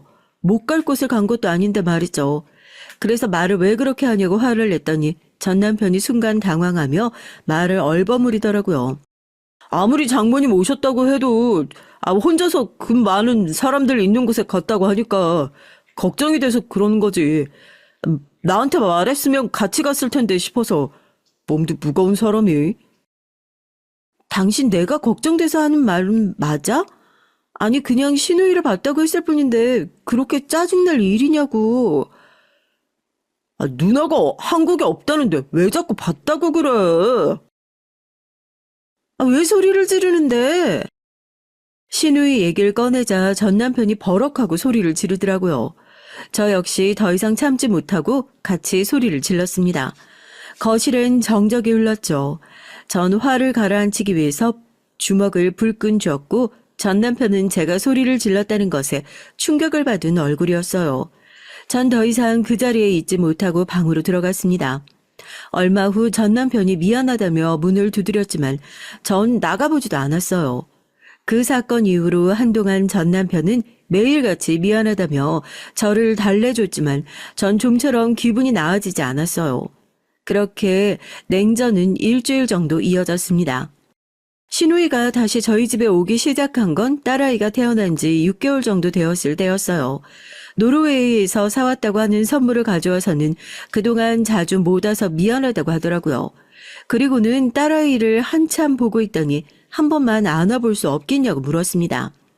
낯가림이 있는 아이도 아니어서 그러라고 했는데 신우이는 딸아이를 무슨 헤어진 연인을 만난 사람처럼 꼭 끌어안더라고요. 그걸 보는데 기분이 좀 묘하더라고요. 옳게 기분 나쁠 수도 있겠지만 진짜 많이 닮았다, 내 동생. 어쩜 이렇게 예쁘게 생겼니? 아버님도 그 사람 어릴 때랑 똑같다고 하시더라고요. 어머님은 저를 닮았다고 하시는데. 아니야, 내 동생 어릴 때 사진이랑 아주 판박인걸? 엄마가 잘 모르고 하시는 말씀이야. 어머님이 잘 모르고 하시는 말씀이라뇨? 자기 자식 어릴 때 얼굴을 모를까요? 무슨 말씀을 그렇게까지 하세요? 아니, 뭐, 그냥 그렇다고. 그나저나 정말 예쁘구나. 신우이는 몇 번이나 전 남편을 꼭 닮아 예쁜 얼굴이라고 말을 하면서 딸아이의 뺨을 쓰다듬었죠. 정 괜히 소름이 돋아서 딸아이 우유를 먹일 시간이라고 하면서 아이를 달라고 손을 내밀었죠. 신우인 모유 먹이는 것이 아니라면 자신이 먹이면 안 되겠냐고 묻더라고요. 물론 분유를 먹이고 있으니까 허락해도 될 텐데 본능적으로 거절해야겠다는 생각이 들더라고요. 전 재울 시간이라 제가 해야 한다고 하고는 아이를 안고 들어갔어요. 밖에서 신우이가 분주하게 움직이는 소리가 들리긴 했지만 전 모른 척하고 방문을 닫고 있었답니다. 전 출산 후 10개월이 지나면서 다시 회사에 복귀하기로 했어요. 전 남편은 자신이 정시 퇴근을 하니까 걱정하지 말라고 하더군요. 낮에는 베이비시터가 봐주기도 했고요. 물론 불안하고 걱정은 됐지만 며칠 지켜보니까 어렵게 구한 만큼 믿을 수 있는 분이더라고요. 그래서 안심하고 출근을 했죠. 그렇게 육아와 직장을 병행하던 어느 날 베이비시터가 상담을 하고 싶다고 하더군요. 그래서 전 집으로 와달라고 부탁을 했는데 저만 따로 밖에서 보고 싶다고 하셨어요. 전 무슨 일인가 싶어서 전 남편에게 아이를 맡기고 나갔죠. 제가 이런 말씀 드리기 애매하기는 한데 그 신우이라는 분이요. 매일같이 오셔서 저한테 자꾸만 이래라 저래라 하시는데 제가 좀 당황스럽네요. 네? 형님이 오신다고요? 전 그런 소리 못 들었는데요. 아이가 보고 싶다고 하시면서 오시는 건, 뭐, 그럴 수 있다고 생각하지만, 전 아이를 봐주는 사람이잖아요. 댁 살림은 제가 할 일이 아니고요. 처음엔 그런 계약이었죠. 그런데 매일같이 오셔서 애를 품에 안고 내려놓지를 않으세요. 그러면서 저한테 청소해라, 밥을 해라, 막 일을 시키는데, 저도 더 이상 참기 힘들어서요. 이럴 거면 그냥 가정부를 구하시는 게 나을 것 같은데요. 전 베이비시터의 얘기에 충격을 받았습니다. 아니 도대체 신우이가 저도 남편도 없는 집에 와선 제 딸아이를 데리고 뭐 하는 짓인가 싶었죠. 전 정말 죄송하다고 사과를 드리곤 따로 얘기를 좀 해보겠다고 했어요. 하지만 베이비시터의 얘긴 그곳에서 끝이 아니었습니다. 바깥분도 알고 계세요. 퇴근하실 때까지 계시거든요. 그이도 알고 있다고요? 언제부터요? 설마 지금까지 계속 그이가 올 때까지 형님이 계셨어요? 네, 퇴근해서 오시면 저더러 빨리 가라고 그 신우이 분이 짜증을 내시더라고요. 저도 정말 이런 상황은 처음이라 말씀을 드려야 할 것 같아서요. 전 앞으로 이런 일은 생기지 않도록 하겠다는 말과 함께 괜찮으시면 베이비캠을 좀 달아도 되겠냐고 물었죠. 베이비시터는 그것도 이상하다고 하면서 왜 처음부터 달지 않았냐고 물었어요. 사실 전 출근을 시작하면서 집에 달고 싶었는데 전 남편이 일하는 분을 못 믿으면 아이는 어떻게 맡기려고 하느냐며 반대를 해서 못 달았거든요.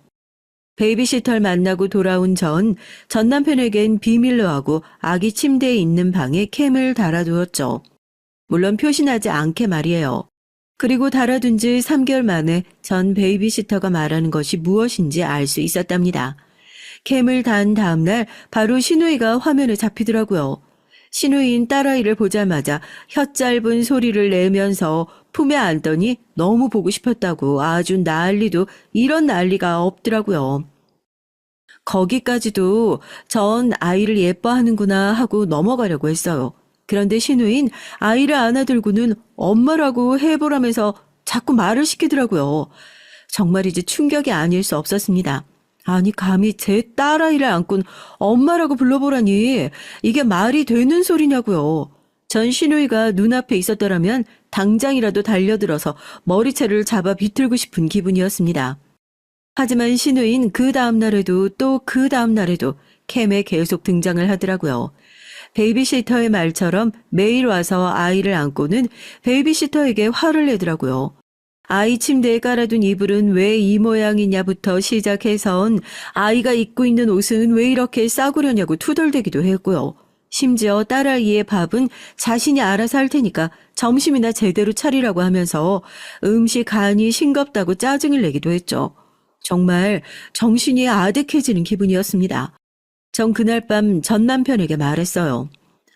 당신, 형님이 희야 핑계로 매일같이 우리 집에 온다는 사실 알고 있으면서도 왜 말을 안 했어? 당신 퇴근할 때까지 있었다는데 한두 번이 아니라는데 당신 왜 말을 안 하는데? 베이비시터가 그래? 믿을 만한 사람이라고 하더니 입이 왜 그렇게 가볍대? 바꿔야겠네. 지금 베이비시터 탓을 할 문제야, 이게? 그 사람은 아이 봐주는 사람이지 가정부가 아니야. 그런데 형님이 오셔선 가정부처럼 부리시면 어쩌자는 거냐고. 누나가 우리 희아 예뻐서 그러시는데 고맙다고 하지는 못할 망정 지금 화를 내는 거야? 전 남편의 대꾸에 당황해서 진심으로 하는 말이냐고 물었어요. 전 남편은 이왕 이렇게 된 일 신우이에게 아이를 맡기고 차라리 가정부를 쓰는 건 어떻겠냐고 하더라고요. 전 절대 그럴 수 없다고 거절했어요. 전 남편은 남에게 맡기는 것보다 신우이가 더 낫다고 하면서 고집을 부렸죠. 전 참다 못해 엄마라고 불러보라고 하는 영상을 전 남편에게 보여줬어요. 전 남편은 영상을 보더니 사색이 되더군요. 형님은 무슨 생각으로 희아한테 엄마라고 불러보라고 시켰는지 모르겠지만 난 기분 나빠. 당신 캠을 달았어? 내가 집에 그런 건 달지 말라고 했잖아. 사람 감시하는 것도 아니고 왜 달아두는데? 일하면서 희아가 어떻게 지내는지 궁금해서 달았어. 다른 집들도 다 그 정도는 달아. 베이비시터 분도 당연히 달아둬야 한다고 하더라고. 난 내 집에 그런 것들 절대로 안 된다고 했지. 당장 치워. 기분 나쁘게 뭐야 그게. 지금 내가 하는 말이 그게 아니잖아. 형님이 희아한테 엄마라고 불러보라고. 그 행동이 기분 나쁘다는데 뭐라고 하는 거야 지금? 그냥 희아가 빨리 말하면 좋겠다 싶어서 시켰겠지. 누나가 당신한테 좋으라고 한 일을 왜 이렇게 확대 해석하는데? 희아한테 엄마 소리 들으면 좋잖아. 전 남편의 말에 어처구니가 없었습니다. 사실 이 문제로 따지고 들면 전 남편이 말한 것과 같은 핑계를 댈 것이라고 확신하기는 했었거든요. 그런데 정말 그런 소리를 듣고 나니까 뭔가 기분이 이상하더라고요. 전 남편은 제가 말을 안 하고 가만히 있자 고개를 빳빳하게 들고는 베이비시터 대신에 신우이에게 아이를 맡기고 가정부를 구하겠다고 말했죠. 전 절대 그런 일은 없을 것이라고 했어요. 전 다음 날부터 친정 어머니에게 말씀드려서 딸아이를 친정에 맡기기로 결심했습니다. 친정이 멀리 있는 것도 아니고 아침에 출근하는 길에 있었기에 충분히 가능했죠. 전 남편은 딸아이 힘들게 무슨 짓이냐고 했지만 그 나이에 어린이집을 가는 애들도 있다는 말로 전 남편의 반대를 딱 잘랐습니다. 오히려 전 왜 신우이에게 맡겨야 하느냐고 따져 물었죠. 신우이가 카페를 운영하는 것으로 알고 있는데 카페를 어떻게 하고 딸아이를 맡아준다고 하는 것인지 이해가 되지 않는다고 물었어요. 전 남편은 뭐 때문에 그렇게 고집이냐고 한숨을 내셨지만 전 끝까지 친정의 도움을 받겠다고 했어요. 물론 그 이후로 신우이가 전화를 해서 자신이 도와주겠다고 했지만 전 괜찮다고 사양했습니다. 지금 생각해도 그때 그렇게 결정하길 잘했던 것 같아요. 별일도 아닌데 민감하게 반응한다고 하시는 분들도 있으시겠지만 당시 전 정말이지 신우이와 딸아이를 만나게 하면 안 되겠다는 생각이 강하게 들었거든요. 그 사건을 기점으로 신우이가 저희 집에 오는 일은 뜸해졌습니다. 물론 딸아이가 보고 싶다고 전 남편에게 전화를 자주 하는 모양이지만 전 집안일이 아니고선 딸아이와 신우이가 만나는 일은 피했어요. 그렇게 시간은 흘렀습니다. 전 남편은 더 이상 신우이 얘기를 꺼내지 않았죠. 딸아이가 3살이 되던 해였어요. 갑자기 전 남편이 어려운 허락이 필요하다고 제게 말을 꺼내더라고요. 내가 사춘기로 한참 방황할 때 잡아주신 형님이 있는데 그 형님이 얼마 전에 사고로 돌아가셨어. 가족여행을 가는 도중이었다는데 형님이랑 형수님은 돌아가시고 두 분의 아이만 남았대. 그래서 말인데 그 아이를 우리가 좀 키우면 안 될까? 형님 부부가 고아라서 친척이고 뭐고 아무도 없거든. 전 남편이 말하는 형님이 누군진 저도 알고 있었습니다. 몇 번이나 얘기를 했었거든요. 도움을 주셨던 형님이 계신다고 말이죠. 그런데 그분이 돌아가셨다니 좀 많이 놀랐어요. 하지만 그보다 더 놀랐던 것은 그 형님의 아이를 입양해서 키우고 싶다는 전 남편의 말이었습니다. 심지어 그 아이는 아직 돌도 되지 않았다고 하더라고요. 사고에서 어떻게 살아남았는지 그 자체가 기적이나 다름없는 아이였죠. 남자아이라는 그 아이를 어떻게든 키우고 싶다고 하는데 고민이 되더라고요. 당시 전 둘째를 가지고 싶어서 계획 중이었거든요. 하지만 병원에선 힘들 것 같다고 하더라고요. 제가 첫째 아이를 낳은 것도 엄청난 확률을 뚫은 것이나 마찬가지라고 하면서 둘째는 힘들다고 말씀하시더라고요. 그래도 확률이 0은 아니라고 해서 욕심을 좀 내고 싶었는데 때마침 전 남편이 그 얘기를 꺼낸 것이죠. 전 일주일 동안 고민을 했습니다. 친정에선 반대를 하셨어요. 아무리 그래도 남의 자식을 키우는 것은 쉬운 일이 아니라고 하면서 말이죠. 하지만 전 남편이 보여준 아이 사진에 이미 마음을 빼앗겨버려 결국은 전 남편이 원하는 대로 하기로 했답니다. 전 남편은 뛸 듯이 기뻐하면서 입양 절차는 자신이 다 알아서 할 테니 걱정할 것이 없다고 하더라고요. 제가 신경 쓸 일은 아무것도 없다고 하면서 말이죠. 분명 제가 해야 할 것들이 있을 텐데 하면서 의아하긴 했지만 전 새로 생긴 아들을 맞이할 준비만으로도 정신이 없어서 그냥 전 남편에게 온전히 맡겼답니다. 막내가 집에 오면서 신우인 또다시 저희 집에 드나들기 시작했어요. 하지만 이번엔 미리 저한테 부탁하더라고요. 전 남편이 말하는 형님이라는 사람은 자신에게도 은인이나 다름없는 분이라고 하면서 이렇게라도 돕고 싶다고 했죠. 당연히 전 거절했습니다. 내가 이렇게 올케한테 부탁할게. 내가 희아한테 엄마라고 해보라고 했던 건 그냥 희아가 말을 하면 얼마나 예쁠까 싶어서 그래서 제일 먼저 하는 말이 엄마면 올케가 좋아할 것이라고 단순하게 생각했었거든. 그게 올케 기분을 상하게 할 줄은 몰랐어. 진짜야. 형님이 그렇게 마음 쓰신 건 고마운데요. 솔직히 그 영상 보는데 좋진 않았거든요. 그럼 엄마 알지. 내가 다 잘못했어. 이번엔 내가 진짜 조심할게. 2번 대신 그런 일 없도록 할 테니까 내가 도와주면 안 될까? 도움을 필요로 하는 사람보다 도와주겠다고 하는 사람이 더 애원하는 무슨 이런 상황이 있나 싶더라고요. 개그 프로그램도 아니고 말이죠. 전 신우이가 너무 간절하게 부탁을 해서 못 이기는 척하고 넘어가기로 했어요.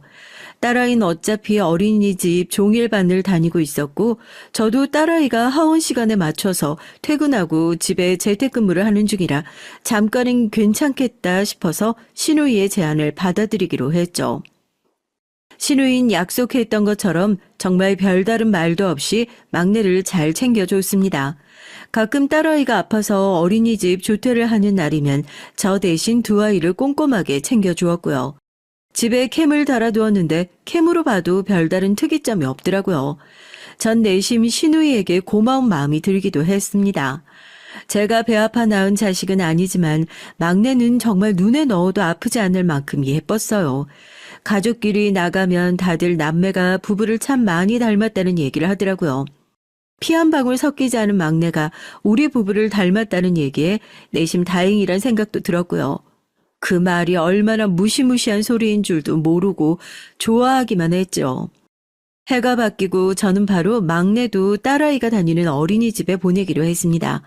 물론 신우이가 너무 빠르다고 반대를 했지만 전 깔끔하게 무시했어요. 그 뒤로도 신우이가 저 몰래 어린이집에 몇 번이나 찾아가선 막내와 딸아이를 데리고 가려고 했지만 제가 미리 부탁을 드렸기 때문에 어림도 없었습니다. 전 남편은 신우이가 아이들을 만나는 것이 뭐가 잘못이냐고 했지만 전 주말에 집에 오시면 되지 않느냐고 말하곤 왜 엄마 아빠도 없는데 갑자기 고모가 나타나서 아이를 데리고 가느냐고 반문했죠. 당연히 전 남편은 그 어떤 반론도 하지 못했고요. 그렇게 묘한 신경전이 이어지던 어느 날 대형 사고가 터지고 말았습니다. 친정 어머니께서 넘어지시면서 허리를 다치셨다는 소리에 전 아이들을 데리고 친정에 다녀오겠다고 했어요.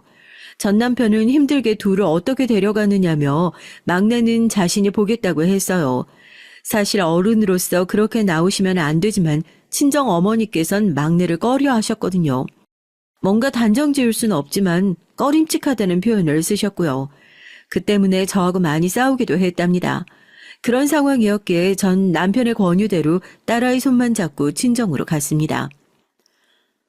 아빠 혼자서 엄마 간호하시긴 힘들 테니까 3일 정도만 친정에 다녀올게. 무슨 소리야. 장인어른이 어떻게 그 힘든 일을 하셔. 일주일은 있어야지. 병원에서도 일주일은 조심해야 한다고 했다면서. 당신이 곁에서 도와드려야지. 괜찮겠어? 일주일이나 막내랑 둘이서. 나도 퇴근하고 찾아뵐게. 그리고 막내가 워낙 순하잖아. 괜찮아. 전 남편은 걱정하지 말고 친정어머니 건강만 신경 쓰라고 했어요. 정말 고맙더라고요. 남동생이 해외에 나가 있어서 자식이라고는 저밖에 없는 상황이었거든요. 전 남편의 든든한 외조로 마음 놓고 친정에 있을 수 있었죠. 전 남편은 퇴근길에 들러선 친정어머니가 불편한 점은 없는지 살뜰하게 챙겨 주었습니다. 덕분인지 친정어머니께선 눈에 띄게 좋아지셨고요. 친정어머니께선 전 남편과 막내만 집에 있는 것이 걱정된다고 하시면서 저더러 하루라도 빨리 가라고 하셨어요. 친정아버지께서도 남동생이 귀국 일정을 당기기로 했다고 하면서 가라고 하셨고요. 그래서 전 원래 약속했던 날짜보다 하루 먼저 딸아이와 집으로 향했습니다. 전 남편 퇴근 전에 집안 청소도 좀 하고 막내랑 시간을 보낼 생각이었죠. 그런데 어린이집에서 전 놀라운 얘기를 들었어요. 딸아이야 저와 있어서 어린이집을 안 갔지만 막내도 계속 안 왔다고 하더라고요. 전 당황스러운 마음에 서둘러 집으로 향했습니다. 문을 열고 들어가니까 고요하더라고요. 현관에 전 남편의 신발이 보였죠. 전 오늘 전 남편이 결근이라도 한 것인가 싶어서 방문을 열었지만 아무도 없더라고요. 혹시 산책이라도 갔나 싶어서 아이 방을 열었는데 막내가 침대에 잠들어 있더라고요. 전 혼란스러운 마음에 이게 무슨 상황인가 싶어 전 남편에게 전화를 걸었지만 전화기가 꺼져 있단 말만 들렸습니다. 그때였어요. 딸아이가 제 손가락을 잡아당기며 말했죠. 엄마, 저기 이상한 소리가 나요. 소리? 어디에서? 저기. 딸아이가 제 손을 잡고는 안방 문을 가르쳤습니다. 전 불안한 마음에 신발장에 있는 등산 스틱을 꺼내서 손에 단단히 쥐고는 안방으로 들어갔어요. 그리고는 딸아이에게 조용히 하라고 하면서 장롱을 가리켰죠. 이곳에서 나는 소리가 맞느냐고 물었더니 딸아이가 고개를 끄덕였습니다. 전 우선 딸아이를 밖으로 보내고 방문을 닫고는 조심스럽게 장롱 손잡이를 잡았어요. 처음엔 이상한 소리라고 해서 그냥 기계 소리인가 했는데 장롱 손잡이를 잡는 순간 누군가 있다는 생각이 확 들었답니다. 전 심호흡을 하고는 벌컥 문을 열었죠. 그리고 그대로 그 자리에 굳어 있을 수밖에 없었어요. 전 제 눈앞에 벌어진 상황에 몇 번이고 눈을 비볐지만 헛것이 아니더라고요. 좁디 좁은 장롱엔 전 남편과 신우이가 들어있었어요. 둘 다 속옷바람으로 말이죠. 어떤 상황인지 긴 설명이 필요 없더라고요. 두 사람의 모습만으로도 알 수 있었어요. 전 올라오는 구역질을 참고는 떨리는 손으로 핸드폰을 들어 두 사람의 사진을 찍기 시작했습니다. 딱히 무언가를 생각하고 행동으로 옮긴 건 아니었어요. 무조건 이 상황을 사진으로, 영상으로 남겨야겠다는 생각이 들 뿐이었죠. 전 남편은 깜짝 놀라며 저를 막으려고 했지만 전 등산 스틱을 들어 올리며 가까이 오지 말라고 소리를 질렀습니다. 미쳤어? 당신들 미쳤다고. 아니 어떻게 남매가 더럽고 역겹게 감히 내 집에서? 여보, 그것 좀 내려놓고 얘기하자. 위험하게 그건 왜? 닥쳐!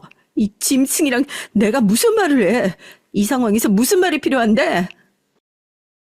아니, 당신이 생각하는 것이랑 달라. 내가 설명할게. 무슨 설명을 할 건데? 어떤 상황이면 남매가 팬티바람으로 장롱 안에 들어있을 수 있어? 이 대낮에? 그것도 내가 없는 집에서? 전 남편이 보는 앞에서 바로 시댁으로 전화를 걸었고 당장 저희 집으로 오시라고 했어요. 저와 남편이 실랑이를 하는 사이 속옷만 입고 있던 신우인 급하게 옷을 챙겨 입더라고요. 그런데 신우이가 입고 있는 옷이 눈에 띄었습니다. 바로 제 옷이었어요. 전 너무 화가 나서 바로 신우이에게 달려들었습니다. 어디서 내 옷을 입고 있어? 미쳤어? 당장 벗어? 옳게 정신 좀 차려. 아우 좀 말려봐. 신우이는 전 남편을 부르며 저를 말리라고 했지만 전 남편은 제가 소리를 지르며 손에 잡히는 대로 던지자 놀라면서 물러섰죠. 전 신우이가 입고 있는 옷을 당겨 찢어버렸습니다. 당황하는 신우이에게 다가간 전 남편은 신우이를 등 뒤로 숨기고는 저에게 언성을 높이더라고요. 당신 무식하게 이게 무슨 짓이야? 말로 좀 하자고. 뭐? 무식? 남매가 이런 짓거리를 하고 있었는데 누구더러 무식하대? 그러는 넌 뭔데? 짐승이나 다를 바 없는 넌 뭐냐고? 말 조심해. 짐승이라니. 알지도 못하면서 함부로 말하지 말라고. 입이 10개라도 할 말이 없어야 할 전 남편은 뭐가 그렇게 떳떳한지 눈에 불을 켜고 저에게 화를 내더군요. 사람이 너무 화가 나면 숨이 턱 막히면서 말도 안 나온다고 하던데 딱 제 상황이 그랬어요. 닫힌 문으로 딸아이가 우는 소리가 들렸습니다. 전 급하게 문을 열고 나가서 딸아이를 품에 안았어요. 언제 일어났는지 막내도 울면서 저를 찾더군요. 그때였습니다. 벌써 옷을 챙겨 입었는지 신우이가 달려가서는 막내를 안아 올리는 것이 아니겠어요? 전 아이들이 놀랄까봐 소리도 지르지 못하고 으르렁거리듯이 신우이에게 막내를 내려놓으라고 말했죠. 막내 역시도 저에게 손을 뻗으면서 엄마를 불렀고요. 그때였습니다. 내가 네 엄마야. 저 사람이 아니고 내가 네 엄마라고. 지금 뭐라고 했어? 엄마라니? 내가 4배 아파서 낳은 내 자식이라고. 내가 네 엄마라니까? 전 신우이의 말에 정신이 아득해지려는 걸 겨우 붙잡았습니다. 자기 배가 아파서 낳은 자식이라니. 전 삐걱거리며 전 남편을 향해 고개를 돌렸죠. 은인의 아들이라며 입양하자던 전 남편은 제 눈을 피하며 고개만 숙이고 있었고요. 전 휘청거렸습니다. 그리곤 구역질이 치밀어 올라 결국 화장실로 달려가 변기를 붙잡고 몇 번이나 속에 있는 걸 개원했어요. 나오는 것도 없는데 구역질이 자꾸만 치밀어 오르는 것이 미칠 것만 같더군요. 딸아이가 울면서 제게 와서는 엄마를 부르는데 온몸이 떨리면서 눈물이 나기 시작했어요. 제가 그동안 무슨 짓을 했나 싶은 생각이 들면서 저것들이 진짜 인간인가 싶었답니다. 이게 다 무슨 일이냐? 너는 왜 여기 있고 며느리는? 아가. 무슨 일이게 이 난리야? 애들은 왜 다 울고 있어?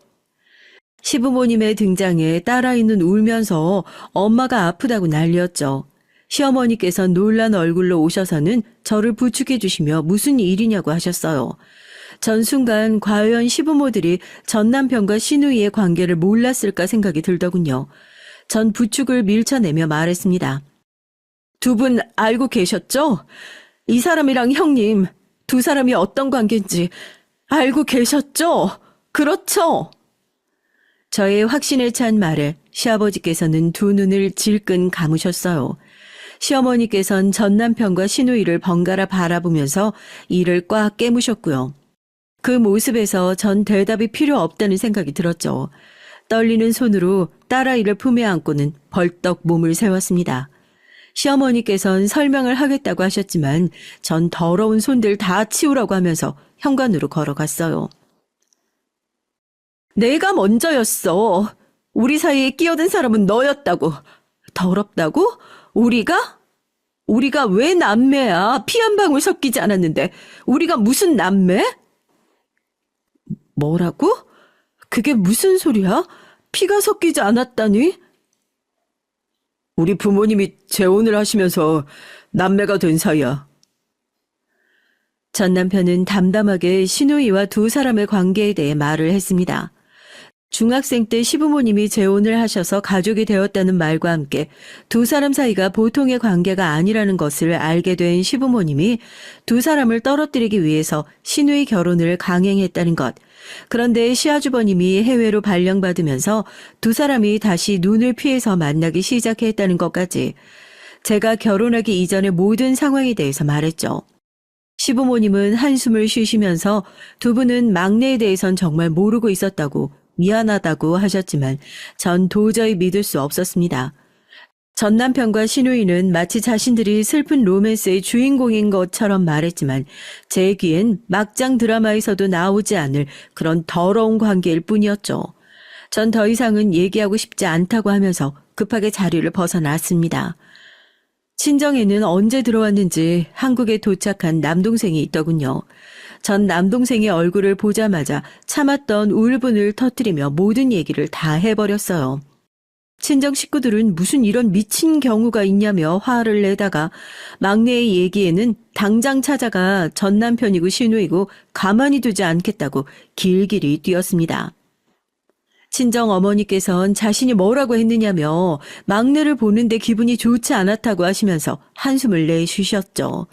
친정 아버진 당장 이혼부터 진행하자고 하시면서 차분하게 말씀하셨습니다. 하지만 전화를 하시는 손이 덜덜 떨리고 계셨어요. 친정에선 하루바삐 이혼을 해서 호적부터 정리하자고 하셨고요. 그리고 위자료를 청구하자고 하셨습니다. 솔직히 저희가 할 수 있는 것이라곤 그런 것들 뿐이었거든요. 많은 변호사들을 만나봤지만 다들 위자료 청구와 앞으로의 양육비를 두둑하게 받아내는 것을 추천했어요. 하지만 전 그것만으로도 만족할 수는 없었습니다. 제가 어떤 충격을 받았는데요. 그날 이후로 잠도 제대로 잘 수 없었고 매일을 지옥에서 살고 있는 기분이었는데 고작 돈으로 해결해야 한다는 것이 마음에 들지 않았습니다. 전 부모님께 이혼으로 이 문제를 정리할 생각이 없다고 말씀드렸어요. 남동생은 경찰에 신고를 할 수 있는 것도 아니고 다른 방법이 없지 않느냐고 하면서 저를 달래려고 했지만 전 남편이고 시누이고 얼굴 들고 밖으로 다닐 수 없게 만들고 싶었습니다. 그래봤자 제가 느낀 절망에 비하면 아무것도 아니겠지만 적어도 사회적으로는 매장을 시키고 싶었어요. 전 며칠을 고민 끝에 전 남편이 일하는 학교로 찾아갔습니다. 이따위 일이나 저지르는 인간을 학교에 둔다는 것이 말이 안 되잖아요. 전 남편이 일하는 서무과 대신 교무실로 들어가 전 남편의 이름을 크게 불렀습니다. 선생님들이 놀라시며 전 남편을 불러오더군요. 전 남편은 제가 찾아올 것이라고는 상상도 못했다는 얼굴로 제게 밖으로 나가자고 했어요. 하지만 제가 학교로 온 이유는 전 남편이 어떤 인간인지 알리고 싶은 마음이었기에 그 손을 뿌리치고 이혼 서류에 도장을 찍으라고 크게 소리쳤습니다. 교무실에 있던 선생님들이 무슨 일인가 싶어 하나둘 관심을 가지는 것이 느껴졌죠. 구경거리가 된 것 같아 기분이 좋지는 않지만 꾹 눌러 참았습니다. 전 남편은 어쩔 줄을 몰라 하는 것이 보였어요. 전 그 얼굴로 이혼 서류를 던지며 말했죠. 자기 누나랑 바람이 나서 자식까지 생겼으니 이혼 이후로는 충분하잖아? 안 그래? 창피하게 여기서 왜 이래? 창피? 내가? 아니면 네가 한 행동은 어떻고? 나한테 너희 두 사람 사이에서 태어난 아이까지 키우게 했잖아. 그럼 대가는 치러야지. 제 얘기가 계속될수록 주변의 웅성거림은 커졌습니다. 학교에 일하는 선생님이고 학생들이고 다들 전 남편을 벌레 보듯이 노려보는 것이 썩 마음에 들더군요. 전 남편은 주변을 둘러보며 저를 끌어내려고 했지만 전 어디서 더러운 손을 대느냐며 소리를 질렀고요. 전 남편이 우왕좌왕하는 사이에 전 빨리 서류에 도장이나 찍으라고 말했습니다. 전 남편이 허둥거리며 사인을 하는 모습을 힐끗 보고는 떳떳하게 제 발로 걸어 나왔어요. 물론 그냥 나오진 않았고요. 나오면서 전 남편에게 한마디 하는 것도 잊지 않았죠. 학교에 다니면서 얼굴 부끄럽지도 않아? 앞으로 네가 어느 학교를 가든 내가 따라다니면서 말해줄 거야. 너 같은 인간이 학생이랑 한 공간에 있어서는 안 되잖아? 안 그래? 전 남편에게 제가 할 수 있는 복수는 여기가 끝이나 다름없었지만 시누이는 달랐어요. 전 어떻게 해야 하나 고민하다가 우선은 시누이의 시댁 어른들을 수소문했죠. 카페를 마련해 줬다는 사실로 잘 산다고 들었지만 시누이는 제가 알고 있는 것 이상으로 번듯한 집안으로 시집을 갔더라고요. 사업을 크게 하는 집안이었죠. 시아주버님이 해외 발령으로 갔다고 들었는데 그 발령이 노르웨이 지사의 담당자였다는 것도 나중에 알았답니다. 갑자기 찾아간 절 당황스러운 표정으로 맞이하신 시누이의 시부모님들에게 전 남편과 시누이의 관계에 대해서 하나도 빠짐없이 고백을 했답니다. 제 얘기가 이어지면 이어질수록 어른들의 얼굴은 시시각각으로 달라졌어요. 시누이의 시댁에선 재혼 가족이라는 건 알고 있었지만 두 사람이 오래전부터 깊은 관계였단 건 당연히 모르고 계셨죠. 급기야 두 인간들 사이에서 아들이 있다는 소리에 아이의 얼굴이 새파랗게 변하기도 하셨답니다. 전 얘기를 하면서도 속으로 혹시나 기절이라도 하시면 어떻게 하나 걱정이 됐어요. 그래서 괜히 찾아온 것 같아 후회도 됐지만 다행스럽게도 구급차를 불러야 하는 상황은 생기지 않았죠. 제가 있다는 소리를 들었는지 시누이가 헐레벌떡 들어왔어요. 저를 보자마자 미친 사람처럼 달려들었죠. 전 그런 시누이를 가뿐하게 피했고 시누이의 시댁 어른들은 사람을 불러 시누이를 끌어내라고 말씀하셨습니다. 아버님, 어머님, 제 얘기 좀 들어보세요. 제 얘기를 들어보시면 절 이해하실 거예요. 터진 입이라고 말을 함부로 하는구나. 무슨 이해가 필요하단 소리냐. 닥치고 나가. 네가 뭔데 우리에 대해 떠들고 다녀? 너 학교도 찾아갔다며? 미쳤어? 미쳤냐고. 누가 누구더러 미쳤다는 거야. 내가 너희들보다 미쳤을까? 짐승 같은 것들이 어디다 대고 소리를 질러? 시누이는 끌려 나가면서도 저를 부르며 온갖 저주의 말을 퍼부었어요. 전 그런 소리들이 하나도 귀에 들어오지 않았죠. 그렇게 시누이가 끌려 나가고 조용해지자 시누이의 시아버지께선 제게 어떻게 했으면 좋겠느냐고 물어보셨습니다.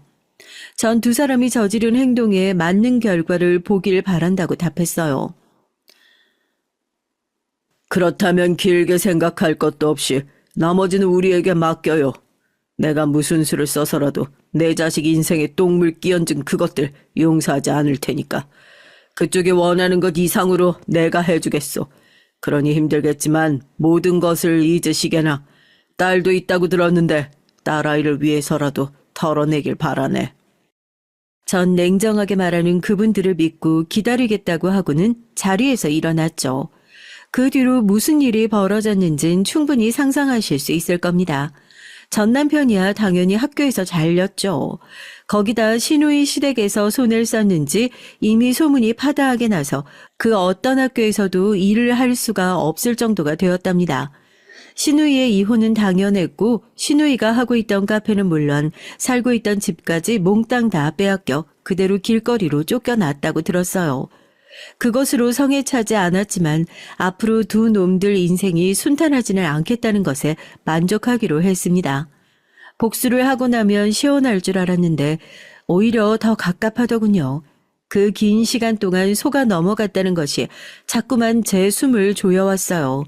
하지만 제겐 딸아이가 있었고 절 걱정하는 가족들이 있었습니다. 그러니 그대로 계속 주저앉아 있을 수는 없었어요. 아직도 전 그날의 꿈을 꿉니다. 제가 지금 바라보는 건 그 인간들이 영원히 절망과 고통 속에서 숨쉬기를 오직 그것뿐이랍니다.